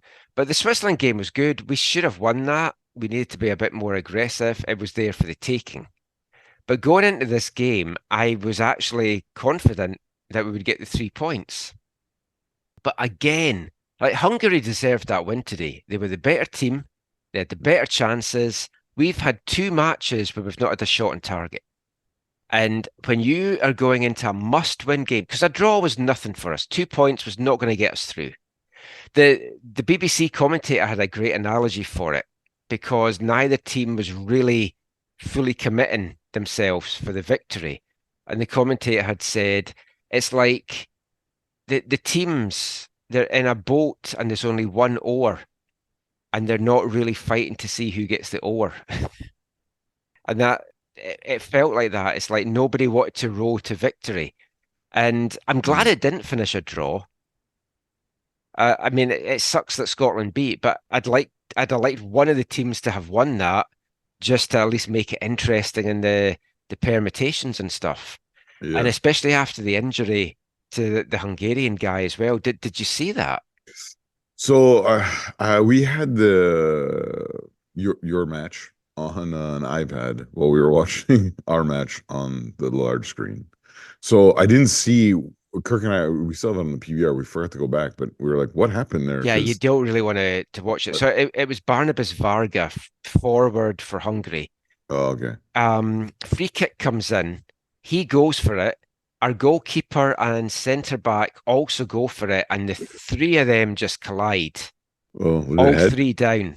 Was it head or For Varga, yeah. yeah? Fractured face, fractures in his face, Oh, brutal. and a concussion. Well, And as soon as we saw that they weren't showing any replays, I was yeah, like, Kirk, well, yeah, it's pretty bad because they're not they showing the came out replay. with the sheets. Yes, and And then as soon as it's sure, that, you're like, oh, this is yeah, not good. But the yeah, Hungarian fans rightly were like whistling and booing. It took ages for the stretchers to come out. Well, maybe not yeah. ages, but No, there it was took a no long time. urgency.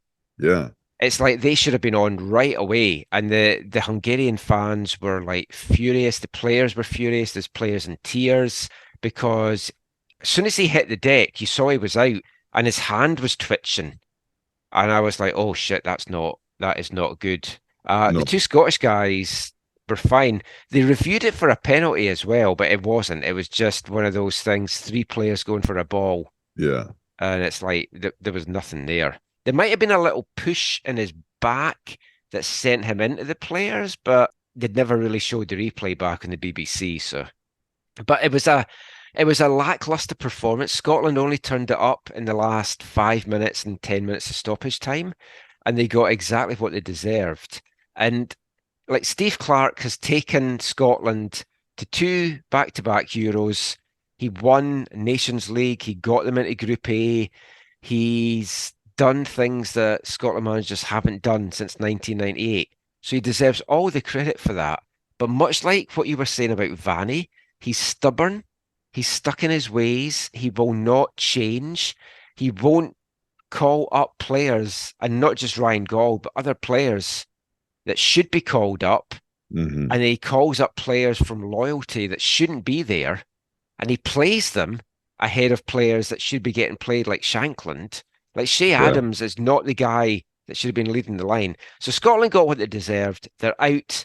It sucks, especially for everyone that's over. But yeah, we didn't deserve to go through. Right, bring you this episode's wavelength a little bit early. I said I wanted to get all the upbeat Scottish songs out of the way before Scotland were out. Didn't quite manage to get them all played. So we'll play the final one tonight. I mean, this could have had whole different connotations. When I drew the show up and I penciled this one in, I was like, oh, this will be fantastic. It's a singer-songwriter called Nick Morgan, and this is his song, No Scotland, No Party. In the land where thistles sway and the sound of bagpipes play in every social club and bar, frae Hampden Park to towns afar, tales of fib have been told, of triumph and dismay. They talk of tournaments we played and all the memories that were made. We never seem to do too well. I guess that time will tell if we are finally gonna make it through the group stage. Nobody's saying we're gonna win it. We know we ain't no Argentina, but we got John McGinn, and Robbo out on the wing, on the wing. No Scotland, no party. Steve Clarke's starting army, and even if we don't win, we will win. We'll boogie on in Berlin, No Scotland, no party. Steve Clarke's starting army. They talk of France in '98 and all the years we've had to wait to make our tournament abroad, represent on foreign soil. It's always been a dream a generation's never seen. That's how long it has been. But now we've made it and we're here. There should be nobody that we fear. Beating Spain along the way, it doesn't matter who we play, cause nobody else has got themselves a Dykes or McTominay. Nobody's saying we're gonna win it. We know we ain't no Argentina, but we got John McGinn, and Robbo out on the wing, No Scotland, no party. Steve Clarke's starting army, and even if we don't win, we will win. We'll boogie on in Berlin, No Scotland, no party. Steve Clarke's starting army. We're on our way to Germany. Here we go. We're on our way to Germany. Here we go. We're on our way to Germany. Here we go. To watch us go. We're on our way to Germany. We're off to Germany. We go. And we got John McGinn, and Robbo out on the wing, No Scotland, no party. Steve Clarke's starting army, and even if we don't win, we will win. We'll boogie on in Berlin, No Scotland, no party. Steve Clarke's starting army. No Scotland, no party. Steve Clarke's starting army. Nick Morgan there. No Scotland, no party. And from this day forward in Euro 2024, there is no Scotland. So that means there will be no partying, Zach. It's over. Did you like? Maybe this is the one you couldn't see, but I've been tagging you in a few things on Instagram. Did you see the one of the Scottish dudes helping an old German lady cross the street I in Cologne? did, Oh, you saw yes. that one? Okay. That was nice of them. Yeah, and then they threw her under a bus. I wasn't sure if that was an old Scottish lady or if it was Che Adams. It was hard to tell. Supposedly it was an elderly German lady, and it was in the rain, and so they were putting umbrellas over her and looking her across the street. Yeah, no, I did see that. It was nice. Did you see the one on live German TV where they're interviewing in front of all the Scottish fans and this guy lifts his friend's kilt up and his tackle's right there on live German TV and the I guy's did, like, "Oh, we were not expecting that." It's like, "Why were you not?" no, I did not see that. The guy heard Mannschaft and he's like, "Well, here we go." Germany's 92nd minute winner is interesting because it makes them the group winners, or not winner, but equaliser. It makes them the Yeah. group winners. So they're going to be possibly playing England if England don't get a win in their last game. If England comes second, yeah. Yeah. But it could I be would enjoy that. Denmark. Yeah. It could be Denmark. So that's an easier game for them. Because when they were getting beat, it looked like Italy was the path in the next round, which Yeah, would have been an interesting one. I had Italian friends messaging me today about, they're like, do you guys care about if you play us in the next round? Well, I mean, they've been pretty boring as well, actually. No, it's we, if you go back and look at the Germany versus Italy record in competitive tournaments, it's very unfavorable to the Germans. The old alliance, though, like good friends off the pitch, I believe. Oh my God. How many war references will I get in this part? Stay tuned. So yeah, Group B, Spain lead the way at the time of recording this, 6, Italy on 3, Albania and Croatia. But the last game's Croatia and Italy. And I tell you, the way Croatia came back against Albania, I felt so sorry for Albania. They took the lead against Italy, they didn't win it. They took the lead against Croatia, they couldn't hold on, but at least they got a point. They've put in a really good showing, but you can't imagine they're going to get anything from the Spain game. Yeah, the Eastern European sides have been really impressive in both their quality and their determination. Yeah. But I don't know. I just have a sneaking suspicion. By the time folk listen to this, we'll know if it was right or not. Croatia will beat Italy. Oh, you think so? I think Italy then will still go through because of the. Although it depends what that result is, though, because Hungary's on 3 points, but their goal difference isn't too bad. Yeah. But yeah, I think Croatia will beat Italy, but I think both will end up going through from Group C. From Group B. Group C is England's group, and they've clinched a spot. They didn't look great against Serbia. It was a boring game. Well, and then Denmark. Yeah, they didn't all good in that game. No, they should beat Slovenia though. Slovenia against Serbia, like Slovenia and against Denmark, like they've put in a really good showing so far. I'd love it, obviously, if Slovenia beat England. Yeah, I'd be okay with that. I don't see it, but I mean, it would be great. And I may have mentioned this before. I've got some ties with Slovenia and the national team. So I worked with a guy called Ian Laurie at the bank in Scotland that I worked at.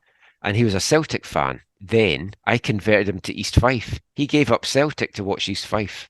He got me tickets for like Celtic European games against like Porto and Juventus and stuff. It was like fantastic. But I can't remember why, but he got involved with Slovenia. And it was something about, it was something because Slovenia's ultras for one of the teams in Ljubljana started supporting Celtic. And then he got a connection, struck it up with him. So me and him got invited to a Slovenian ambassadors do in Edinburgh, which we went to, and it was amazing.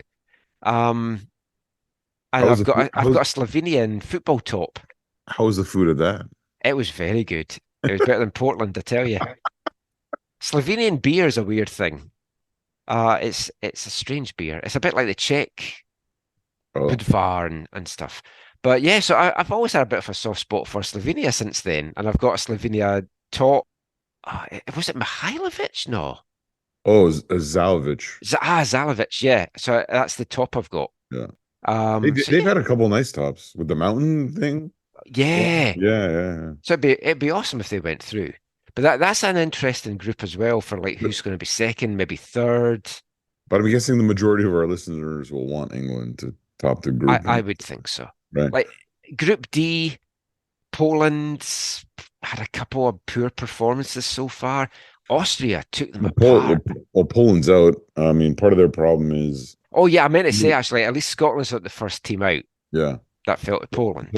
Poland is out. Luva came into the tournament injured, couldn't start. I don't think played at all in the first game, and only got minutes in the second game because they were desperate. I wonder if you even play in the third because they're out now.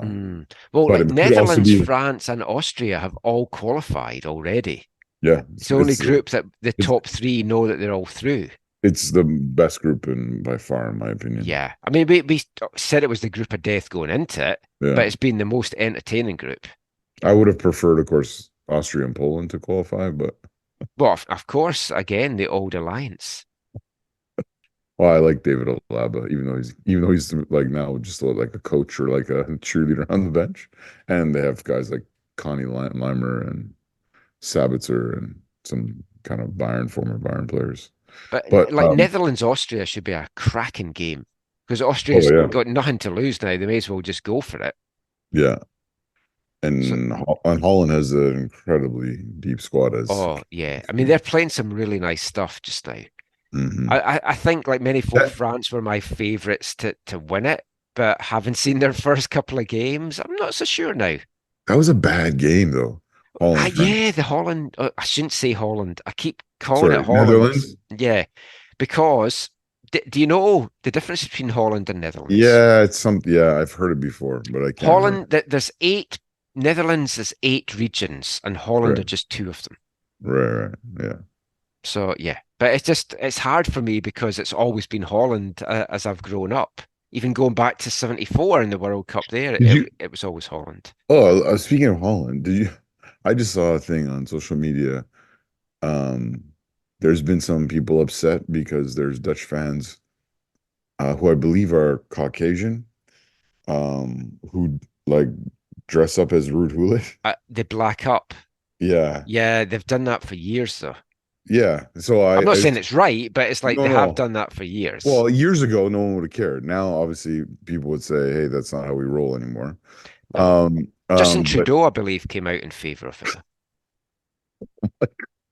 No, but apparently Gullit himself feels it's like an honor and like not a bad thing. But I guess they asked Nathan Aki, the left-sided or left-footed center back, left back who plays for Man City, and he sort of said the same thing. He's just like, look, we got to stop talking about this. Like, it's a fine thing. They're celebrating him, they're honoring him. It's not a.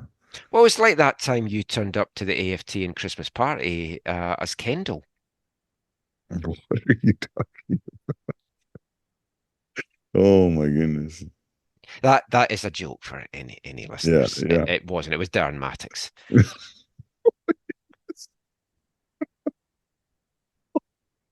What are you going on about? Well, you set fire to yourself in the kitchen. Oh my goodness. Get all the old ones back out. Okay, let's quickly finish this Euro roundup that I said was not going to be long. Group E is insane. 4 points, 4 teams on 3 points. Yes, it is. And that, I don't know where it's going to go.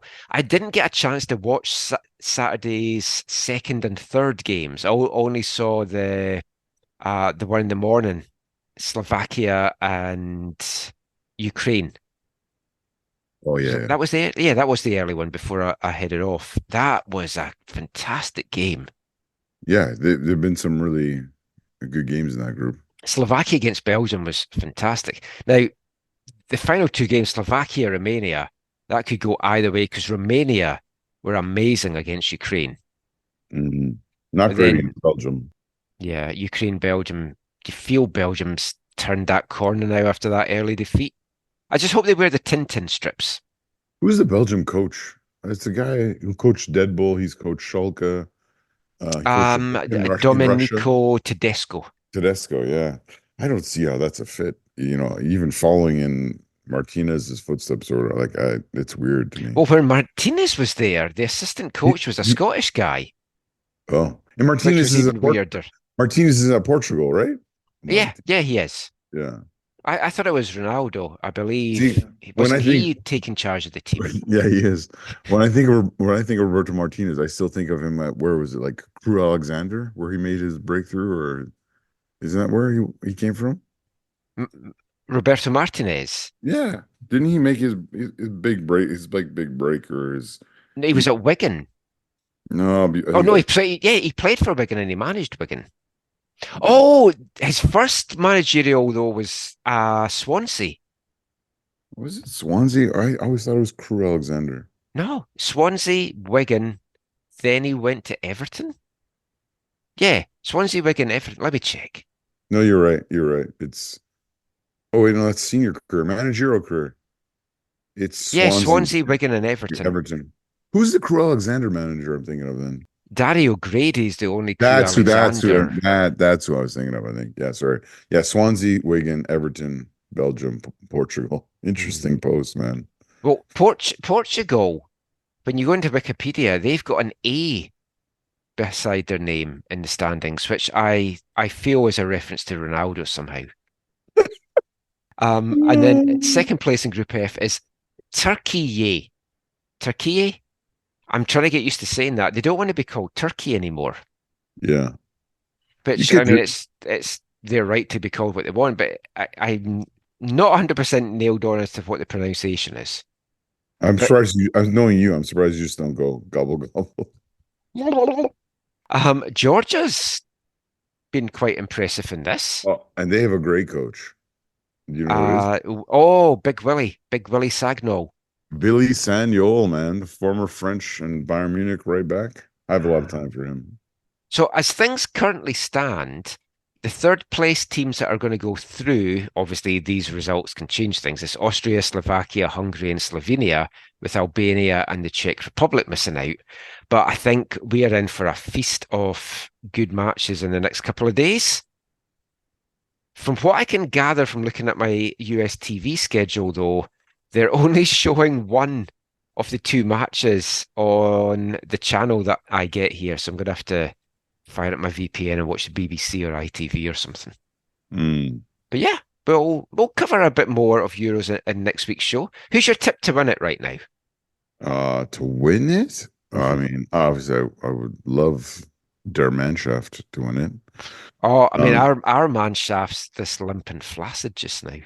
No one would be surprised if it was, France or Spain or. I hope it's not Spain. I don't know. I get so bored watching them. I do not want it to be Spain either. Yeah, not a big fan. Not that they're not good. I just not a fan. I'm going with Holland. That's my tip just now. But of course, anyone but England. How about the Netherlands? Oh yes. After everything I just said, dear. So obviously my interest in the Euros is now dead. I'm turning all my attention to Copa America, and we'll be back chatting about that and my country, Canada, after we hear the final song from this month's album of the month. Hi, I'm Maxim Kripov, and you're listening to the AFTN Soccer Show.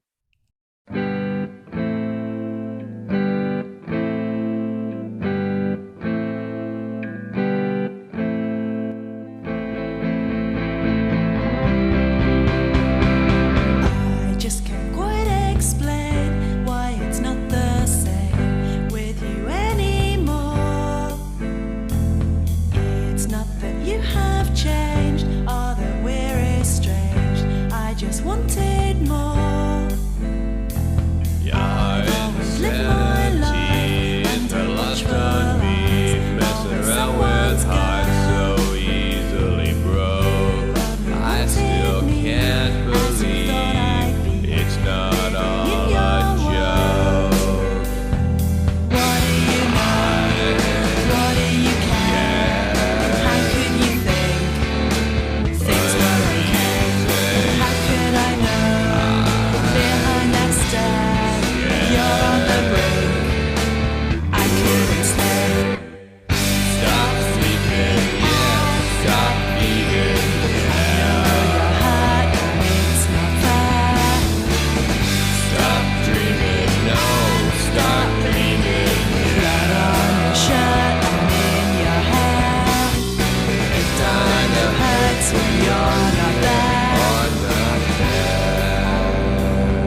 Welcome back to the AFTN Soccer Show on CITR Radio 101.9 FM, brought to you in partnership with recoveryfamilylaw.ca.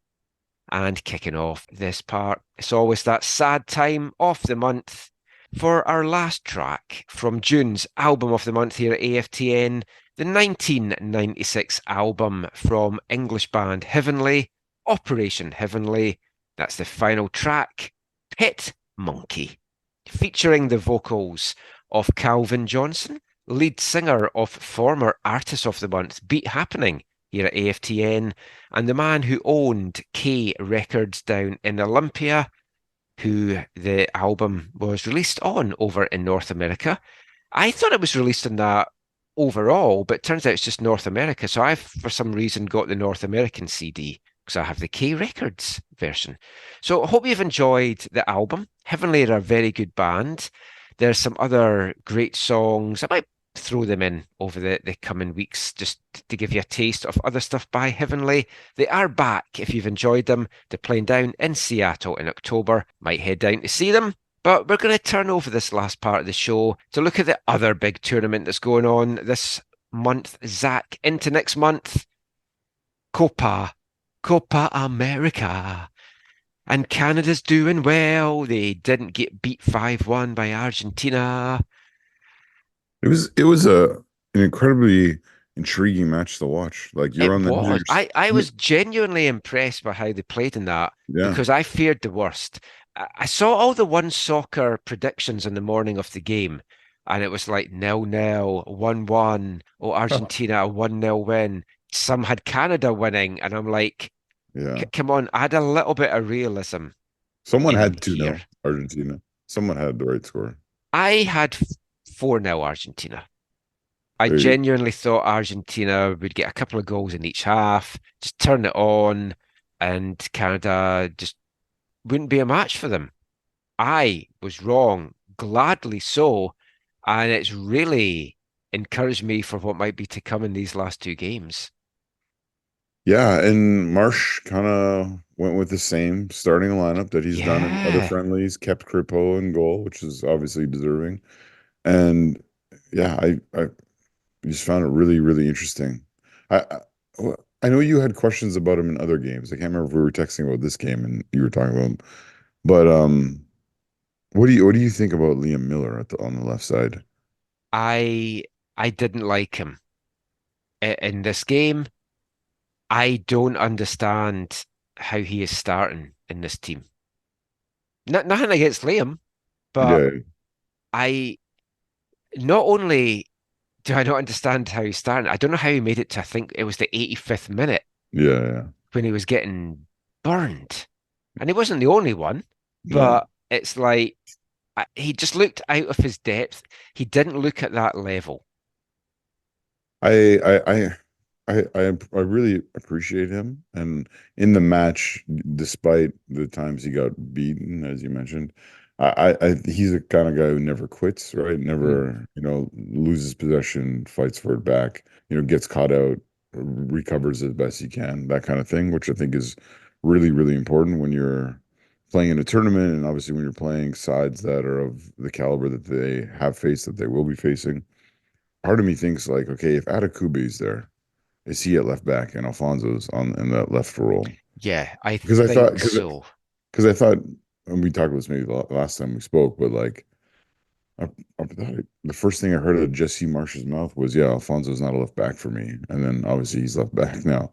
Which, and I know Richie's not in the greatest vein of form, but I thought, okay, why don't you put? Doesn't Richie play more on the right, or at least he did with the Whitecaps? Oh, he totally played. He's right-footed. He totally plays more on the right, but he can play on the left. Yeah, he has played on the left for club level and for Canada frequently. Like he can do it. And I was happy to see him get in the game. And you got a little taste of Richie there at the end. Yes, but that's what you need in this tournament. Oh, dude, yeah. It's like what Jesse said in that question that I asked him when the squad was announced and we had it on last week's show. It's like it's a whole different ball game, literally, when you're going up against this, and you saw it. You saw the little Well, you also saw that unsavory fan side of it post game as well, with some of the racial abuse that Bombito was getting for daring to challenge Messi. Was it similar to what? Sorry, I mean, let me preface this by saying, obviously, because the attacks were from I haven't seen them, but from what I understand, were um, I don't know, racially motivated, but incurred racial abuse or Yeah. racism. But were they similar to what Lucas McNaughton got for his tackle in MLS play? But those weren't racial, like those weren't racist. They Oh, were just like that's I'd forgotten about that. I would be interesting to see a comparison of those of the types of abuse they got, right? Was it the Mm, same, but this is just has a racist slant because Lolito's like black. mm. It doesn't change the heinousness of No. or how horrible it is. Because I just remember at the time some people saying, "Oh yeah, Argentina fans online are over McNaughton." I just never looked into it but I thought it would be interesting to It's the compare. thing though, like it's going to happen. Like anyone that tackles Messi is going to get abuse online if Yeah. it possibly injures him or it's a bad challenge or whatever. Same with Ronaldo, all these big players, they've just got this cult fan base Yeah. that are just going to rip people apart, and it's horrible. Well, and the crazy thing is, people are like, "Oh, FIFA has to stamp this out." I mean, the racism, yeah, in the stadium or whatever, yeah. But FIFA can't be policing stuff online, right? Like, Yeah, Jamie McLeod, the head of the Voyageurs, was responding to people's engagement on this topic. It was like, and I agree with him on this. Like, what do you want? You want FIFA to somehow come down on the federations or fines or worse, dock points or empty stadiums against teams that do this? This is online stuff. yeah. If that happens, right? We used to talk about this with the Mexican chant, right? Like, Hmm. will there be a segment of people who like sort of pretend to be supporting Mexico and use the chant to end a game early or whatever? Can you imagine online what would happen if people if people were like, oh, we can get the federation in trouble or they can Yeah. get dock points? They would just make fake accounts and Oh, like absolutely. cause Uh, all kinds of problems. And I meant to talk about this actually in the last part with the Euros, and we got completely sidetracked when you were talking Oh, about the skirmishes and scuffles and stuff that's been happening. There's been the other incidents at games where there's been projectiles thrown. There's been Albania and Serbia, yeah. the tensions that exist with them and around Kosovo and the ego and everything that's happened with there before. And then it was like Croatia and Albania, I think it was, their fans were chanting together about Serbia. And then Serbia complained and they were wanting fined because the Serbian fans were fined for chants about Albania. Now that's all in stadium. So yeah, you can police that Yeah. online. It's a Like different the good it's the thing about Wild the West. UK, and although some of the online laws, especially in Scotland, are a little bit draconian, but if the stuff like that happens in the UK, the police find them and get them into jail or at least into the courts super fast. Mhm. It doesn't Like, deter folks, folks are still idiots, and it's always, oh, someone hacked into my account. Oh yeah, well, you usually you can prove that kind of thing, can't you? I don't speak technology yeah. so well. But But it's like it, you can't police online. That's the well, you can police it, but in terms of FIFA, they can't police online. no, no. I don't. Was there anything that Bombito did to Messi that was that bad? Anyways, It was just a heavy challenge. It's like, yeah, it's football. yeah, they should watch some of the stuff from the 70s. But no, Canada in that game was really fun to watch, and Yeah. if we had taken some chances, obviously, Well, things that could was have been it. Like pretty different. we didn't just sit back. We didn't do a No, Scotland against Germany. no, I'm saying we now. I'm I totally love full it. on Canada now. I love it, Michael. We took the game to Argentina at Yeah, times, totally. and we caused a few scares. Yeah. And like Laren, he had a header. I think it was Laren that had the header, or was it David? One of them had a header that Oh, was David at the end. yeah. Yeah, yeah, yeah. Um, Laren had that bad miss again in the first half, I think it was. where he shot it wide, and it was just like, Oh, how are you shooting that wide? I think that was the game. Now I might be mixing up the three Canada games. I But don't know. I Yeah, think there that has was been it. a lot of football. It's all blending into one. But So, I liked Marsh's tactics. I yes. thought he got it spot on. So They weren't scared no, of Argentina in a very hostile stadium and environment. yeah. And we were texting about this, but like it's like whatever, 5 out of 6 halves that you got to say Canada's played well in these games. And Hmm. of course you had the appropriate counterpoint. Yes, but that's 6 out of 6 halves without a goal. Yeah, I was going to come to that. That's the only real concern just now. Like aside from that second half against the Netherlands, Jesse Marsh has got them playing well defensively, and the chances that Argentina had, they should have scored more than two.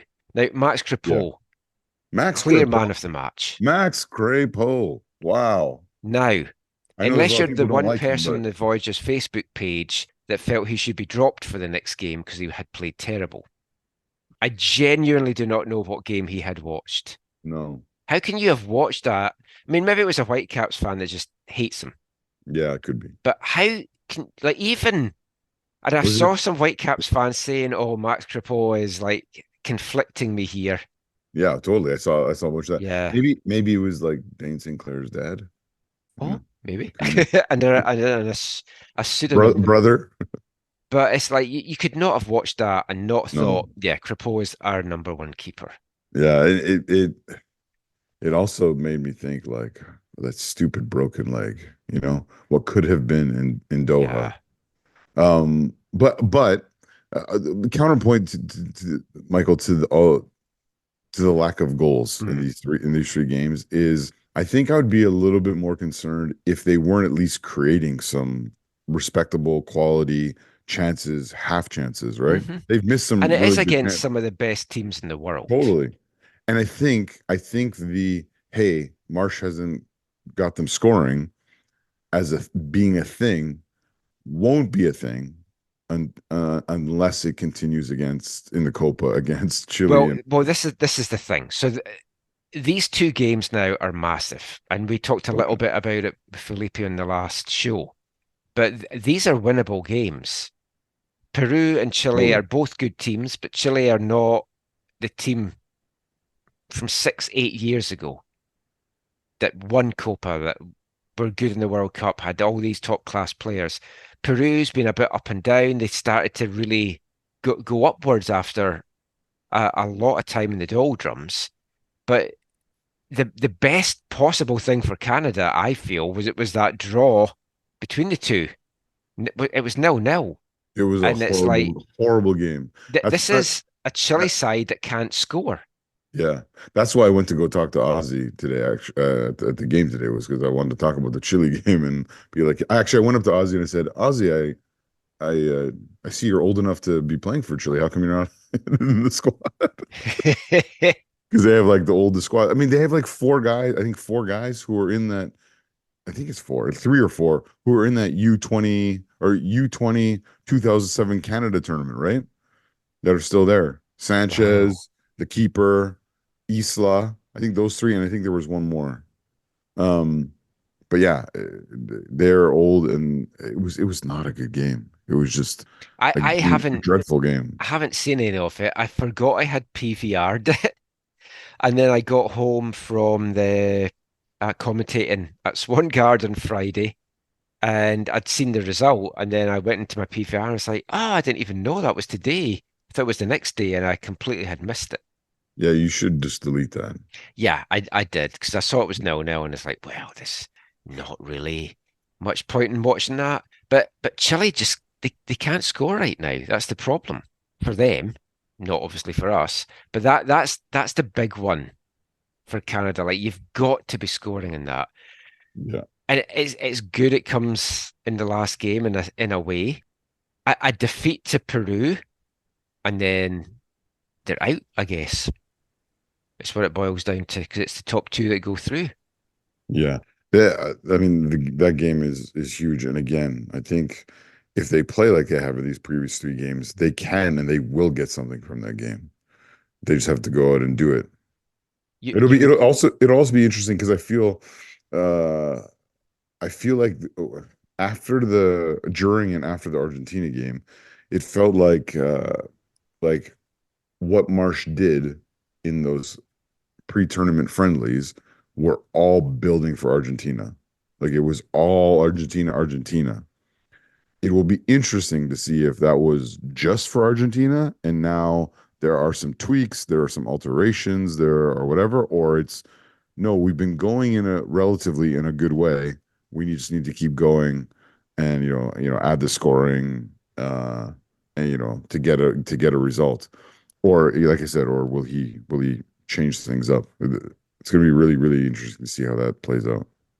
I just clicked into Chile's results because I knew they hadn't been scoring in the World Cup qualifying. But their friendlies of late, they beat Albania 3-0. They just lost 3-2 to France. And then they beat Paraguay 3-0 ahead of this. So maybe they have turned a corner. Did Cubas play for Paraguay? Yeah, Cubas played, started, came off Okay. in a weird 4-2-3-1 formation. A weird one? 4-2-3-1? Yeah, it's just I like Cubas more just as a six in the middle. Not Whereas partnered. he was out on the Double left. pivot. Oh, out on the left. Okay. But yeah, the Peru game on Tuesday is absolutely massive. And in a way, it's not great that there was a draw in the first game because if Canada do lose that, then their Copa's over. And it's like Copa's over? Copa's over. I don't know why I went with over. I'm very tired. Yeah, I genuinely think they can take something from both these games. What would you do starting wise? Would you ride that starting 11 again, or how would you freshen it up? I can see him doing that. Like I said earlier, I'd be tempted to play Richie at left back and Alfonso at left wing, but Alfonso on the left side, but with a clarified role, not like he's played on the left before, where it's like go wherever you want, do whatever you want. It felt like I'm not saying that's how it was in reality, but it felt like that, but a more of a defined role. Yeah, and part of that defined role is not to be on free kicks. Yes, yes. Estacchio should be virtually on every free kick. Even if you're a coach who like wants in swingers, out swingers, I would just say, let's just have Estacchio do all of them. And you heard all the Estacchio to Whitecaps rumors. I did. That's all nonsense, as Yeah, we said in the show last week. I can't imagine that he would Also, take the Mark Leonard ones as well had confirmed it's all nonsense. Oh, okay. I heard about that one too. It's just agents. Well, not in Eustachius' case, but in the Mark Leonard one, it's just agents. I think trying to pluck a random team out there where a Scots player plays to have a connection, right, to try and drive the price up to teams in England. Which, yeah. The one thing I was in that Estacchio stuff, the one article I read, I know what you're going to say. His salary? Yeah. 600 or 650? Yeah, that was if an shocking. MLS team did want to come in with a big offer, because you'd be like, why would he want to come back to MLS? Well, not come back, but why would he want to come to MLS when his whole life's over there, his family's over there? But if a club is coming in with a decent offer. But yeah, if offers from Europe are, let's say, 750 or below, and MLS will pay him 1.5, then that's something he would be like, okay, for the betterment of my family in the long term, the bigger picture of my financial earning power in my football career, yeah, I'm going to go play there for 4, 5, 6 years, whatever it is, or longer, or shorter. And then, but for him, then can he go to a club where he can also win? Can he go to an LAFC kind of side, or if I'm sure there's no room, but Miami or whatever. Like rules out all the Canadian teams then at the moment. Yeah, although John would want him, and the Whitecaps would benefit from him. Obviously, I mean he can win a Canadian championship. He could. Let's get a prediction from you then for the Let's see. Will we do another show before the Chile game? Actually, we will not probably. So let's get predictions then for Peru and Chile. I'm gonna say like a 2-1 for the Peru game. I'm gonna say something like crazy, like 3-2 for the Chile game, and I'm gonna say both those in favor of Canada, which I know might sound too optimistic and too much of my heart instead of my head, but Well, I think 1-1 Peru, and then we beat Chile 2-1, and that will give us enough to go through. yeah. Oh, Vargas is the striker who's playing up front for Chile, who's been Mm, around for forever. I can't remember yeah. if he's in 2007 under 20 World Cup or just after that, but yeah. They have a lot of old. I was watching the American broadcast or whatever, and they were just like, "This team is old." A little bit more on Copa. We were talking before we recorded. Neither of us have had a chance to watch tons of it. I've seen a little bit. I saw some of the Mexico Jamaica game. Yeah, Um, I saw Kirk and I watched a bunch of that. We fast forward a bunch of that. I didn't see Ecuador Venezuela, but that seems a I, shock. Venezuela 2-1 win. I've just seen the highlights. No, but here's the crazy thing about that. You know what happened? If you No. haven't, is I'm pretty sure it was Enner Valencia, the top goal scorer there for Ecuador at the World Cup. He scored like 3 or 4 goals at the World Cup.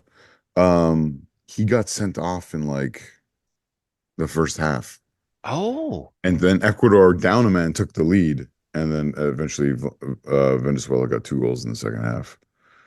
So wow. I've just seen the highlights of that one, but yeah, it was heavily influenced by the sending off of like the best attacking player on Ecuador. Wow. That could cost them a knockout spot. Totally, yeah. I mean, Group C, always looked on paper it's going to be Uruguay and the US that went through. I saw a little bit of the US Bolivia game. I I've saw their seen goal and then I didn't see their second, but it was 2-0 win today. And I saw the second half of Uruguay Panama whilst I was watching the Scotland game, and Uruguay just bossed that from start to finish. I turned off at 3-0 though, because it went to 3-0 in the 91st minute, but Panama got a goal back in the 95th.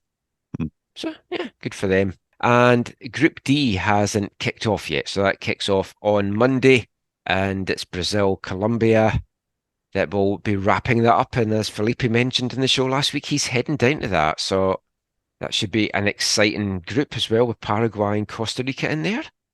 Oh, is that where he was going after the game today? Oh no, he went to his own game today. Yeah. Yeah. So, I mean, that is pretty much it for the show. We'll wrap things up. We've done wavelength already. And I'm sure we want to wrap things up by talking a little bit about CPL. I have seen scores. I haven't seen today's Vancouver FC highlights. I did get a message from someone saying, "You're so lucky you are in Portland and you didn't have to watch that today." Dude, it was like a flashback to 2023. It was like one of those But really it bad. looked a strong lineup because after I saw the score, I looked at the lineup and I was like, "Oh boy." I mean, the lineup was one of the most interesting things. In talking to Afshin afterwards, we got understandings as to why they did what they did. But essentially, he shifted from his 4-4-2, or what some might call a 4-2-2-2. I don't know if that was too many twos. Anyways, um, uh, he shifted from that to playing essentially a 4-1-4-1. And so the reason he did that, so what that meant was Norman and Rocco were the center backs.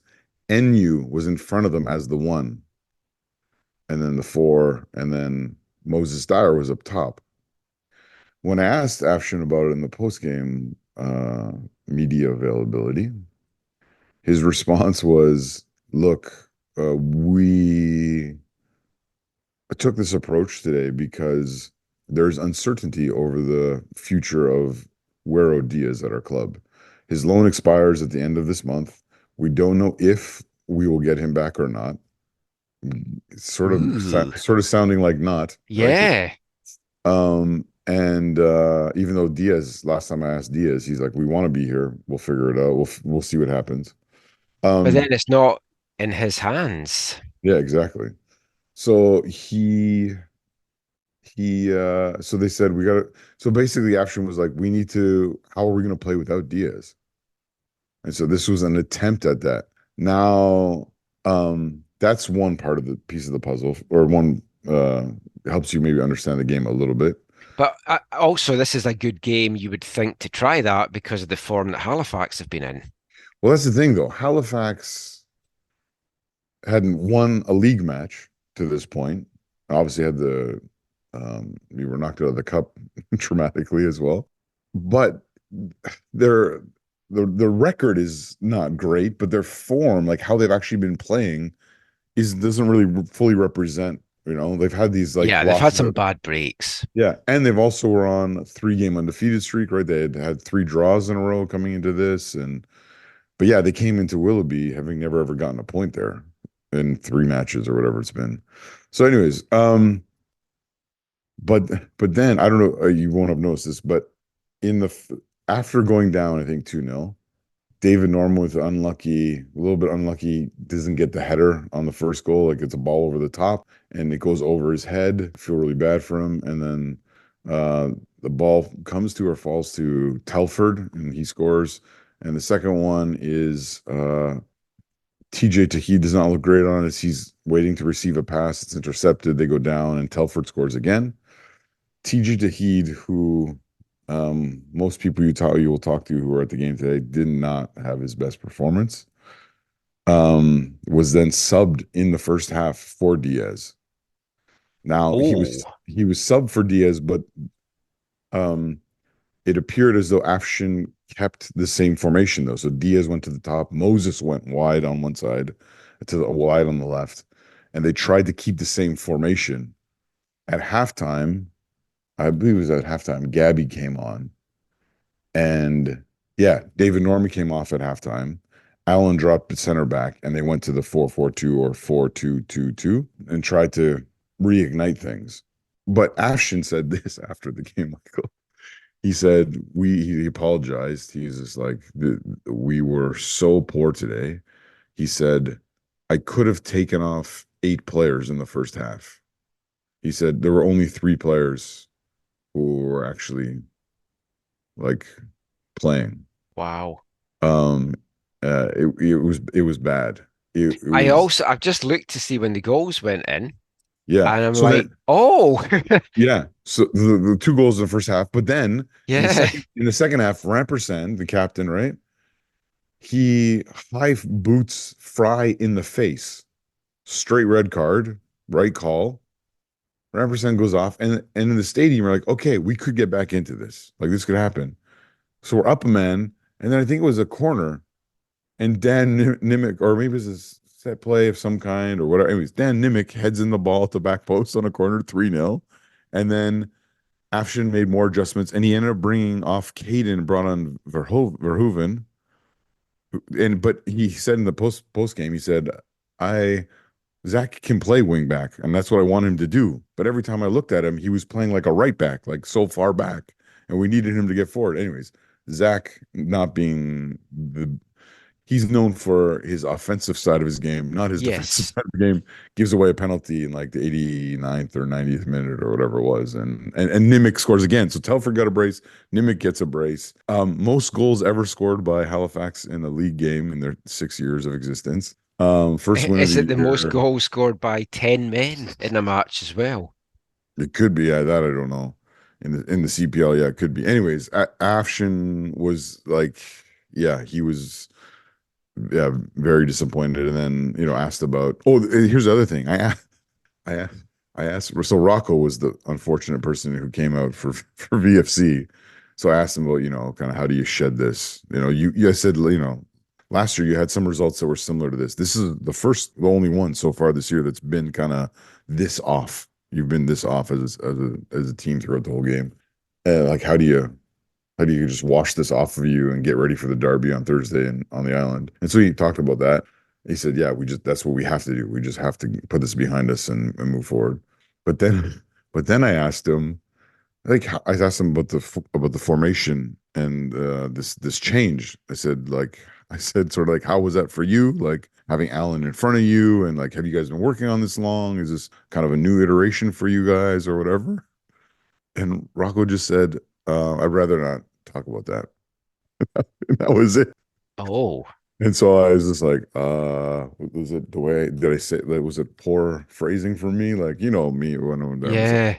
like, so I asked Alex after. I was like, was that, like, he's like, no, he's like, I think he just didn't want to talk about the tactics not going well, or maybe speak against the coach or whatever. And he's Mm. just like, I don't want to say anything. I mean, you can certainly read between the lines of why he didn't want to say anything. Like, Yeah, not saying something says more than saying something. yeah. Oh, and Oh, Nimick, by the wow. way, I didn't say about Nimick. Nimick didn't even start the match. Nimick, Julian Dunn got injured, and Nimick came on and replaced him Wow. during the first half. That I'm was going the to other. watch the highlights after we finish recording. What you won't see on the highlights, another thing, Afshin reference. What you won't see on the highlights is the extensive amount of time that Wanderers players were on the ground. Like part of it was time wasting, but they also were to getting injured and cramp and like whatever. And I don't know how much of it was gamesmanship and how much was literally. It was so much. Afshin said he's like Halifax was on the ground for 20 minutes of today, and he's like, but then he said that's no excuse for how poor we were, Hmm. but it was not. There was other things with the game that were not ideal. Wow. Yeah, it was very much like it was like a deja vu, like a flashback to some of those multiple goal defeats from like the two or three that happened last year. But which is sad because actually the crowd was a little bit better than other games at Willoughby this year, where the crowd was announced at over 3,000, and just from my personal visual limited views of things, there were parts of the stadium that definitely seemed like they had more people in them than earlier this year. And I forget the announce I think was over 3,000. So 3,000 and change or whatever, which is encouraging. You want that to go up, but the performance was very discouraging. And now you go into this massive match against Pacific, who are coming off a loss midweek against you away to York, where they had a was they had a, no York had the awkward red card. Um, York's starting to string some good results together, though. It's that starting then to the new coach, man, yeah. the new coach has got them playing well, and also interesting. Did you see? Was it this game? I don't know if this was like One Soccer, because One Soccer didn't get the VFC lineup right at all. They had a three at the back because they saw three center backs. It's like three at the back. Um, but I just saw, because I didn't watch the game York versus Pacific live. I watched the highlights, and in the beginning they said it was a back three for York with Atakube as the center back, the central center back, and I was just like, I don't know if that's real, but anyways, yeah. I watched the highlights of it, so I don't know. But ooh, okay. Well, hopefully your trip to the island is not going to be a disaster. No, trips to the island are always a lot of fun. I'm Yeah. really looking forward to it. My son's out of school. I think Justine and I are going because Oh, it's cool. So yeah, yeah, my you're not daughter's last staying day of over on school. your own. No, no. My daughter's last day of school is that day. I think my wife's last day of work is that day. And so, yeah, we're going over in the morning. I might be coming up the road on Thursday. I might come up on Friday. I haven't decided yet. So we'll chat about that in next week's show. Any other final thoughts from you? I don't think so. I just want to say get out and see some League One games. It's very, very exciting in both the men and the women's division, but the men's is like T insane at the moment. TSS dropped more points. Yeah, What's happening there? a little bit of disarray. Some players are moving on from the Uh, team, and they haven't moved on yet. Well, actually, a couple of them have, but yeah, it's just the wheels are coming off a little bit. but is it you still have a chance at the title Oh again? yeah, it's Yeah. like any one from four can win the title right now. Obviously, the Whitecaps can't get in the Canadian Championship, but like Altitude got spanked 6-0 by TSS, and now they're joint top of the table. They've turned it on. They've put it together. Harbourside have a guy, Billy Biopoulos, who I've watched for a couple of years now. He's VIU Mariners guy. He's really good. 10 goals on the season Nice. and just banging them in. looking really, really good out there. And there's a few players, I think, catching the eye of various scouts. Couple of guys going over to Europe on trial, including one of the TSS guys. So yeah, all very exciting stuff. But that is it for this episode of the AFTN Soccer Show on Tour edition. We'll both be back in Vancouver for next week's show, I'm sure. But until next time, as always, thanks for listening. Enjoy the feast of football that's on our TV screens and around the Lower Mainland just now. And we'll be back with another one of these soon. Till then, take care and bye, everybody.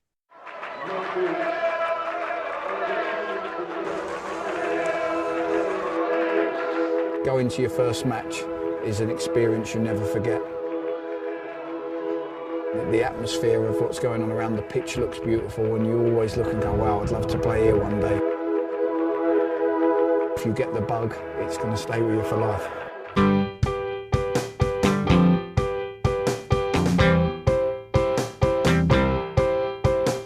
10 minutes left.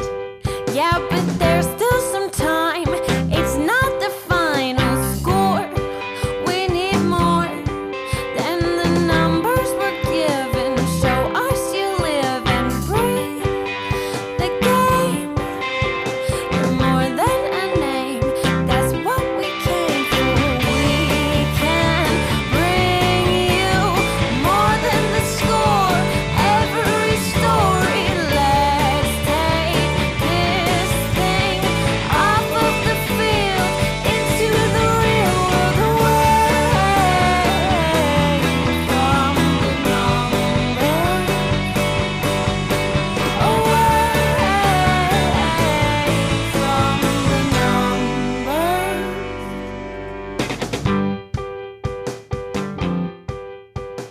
AFTN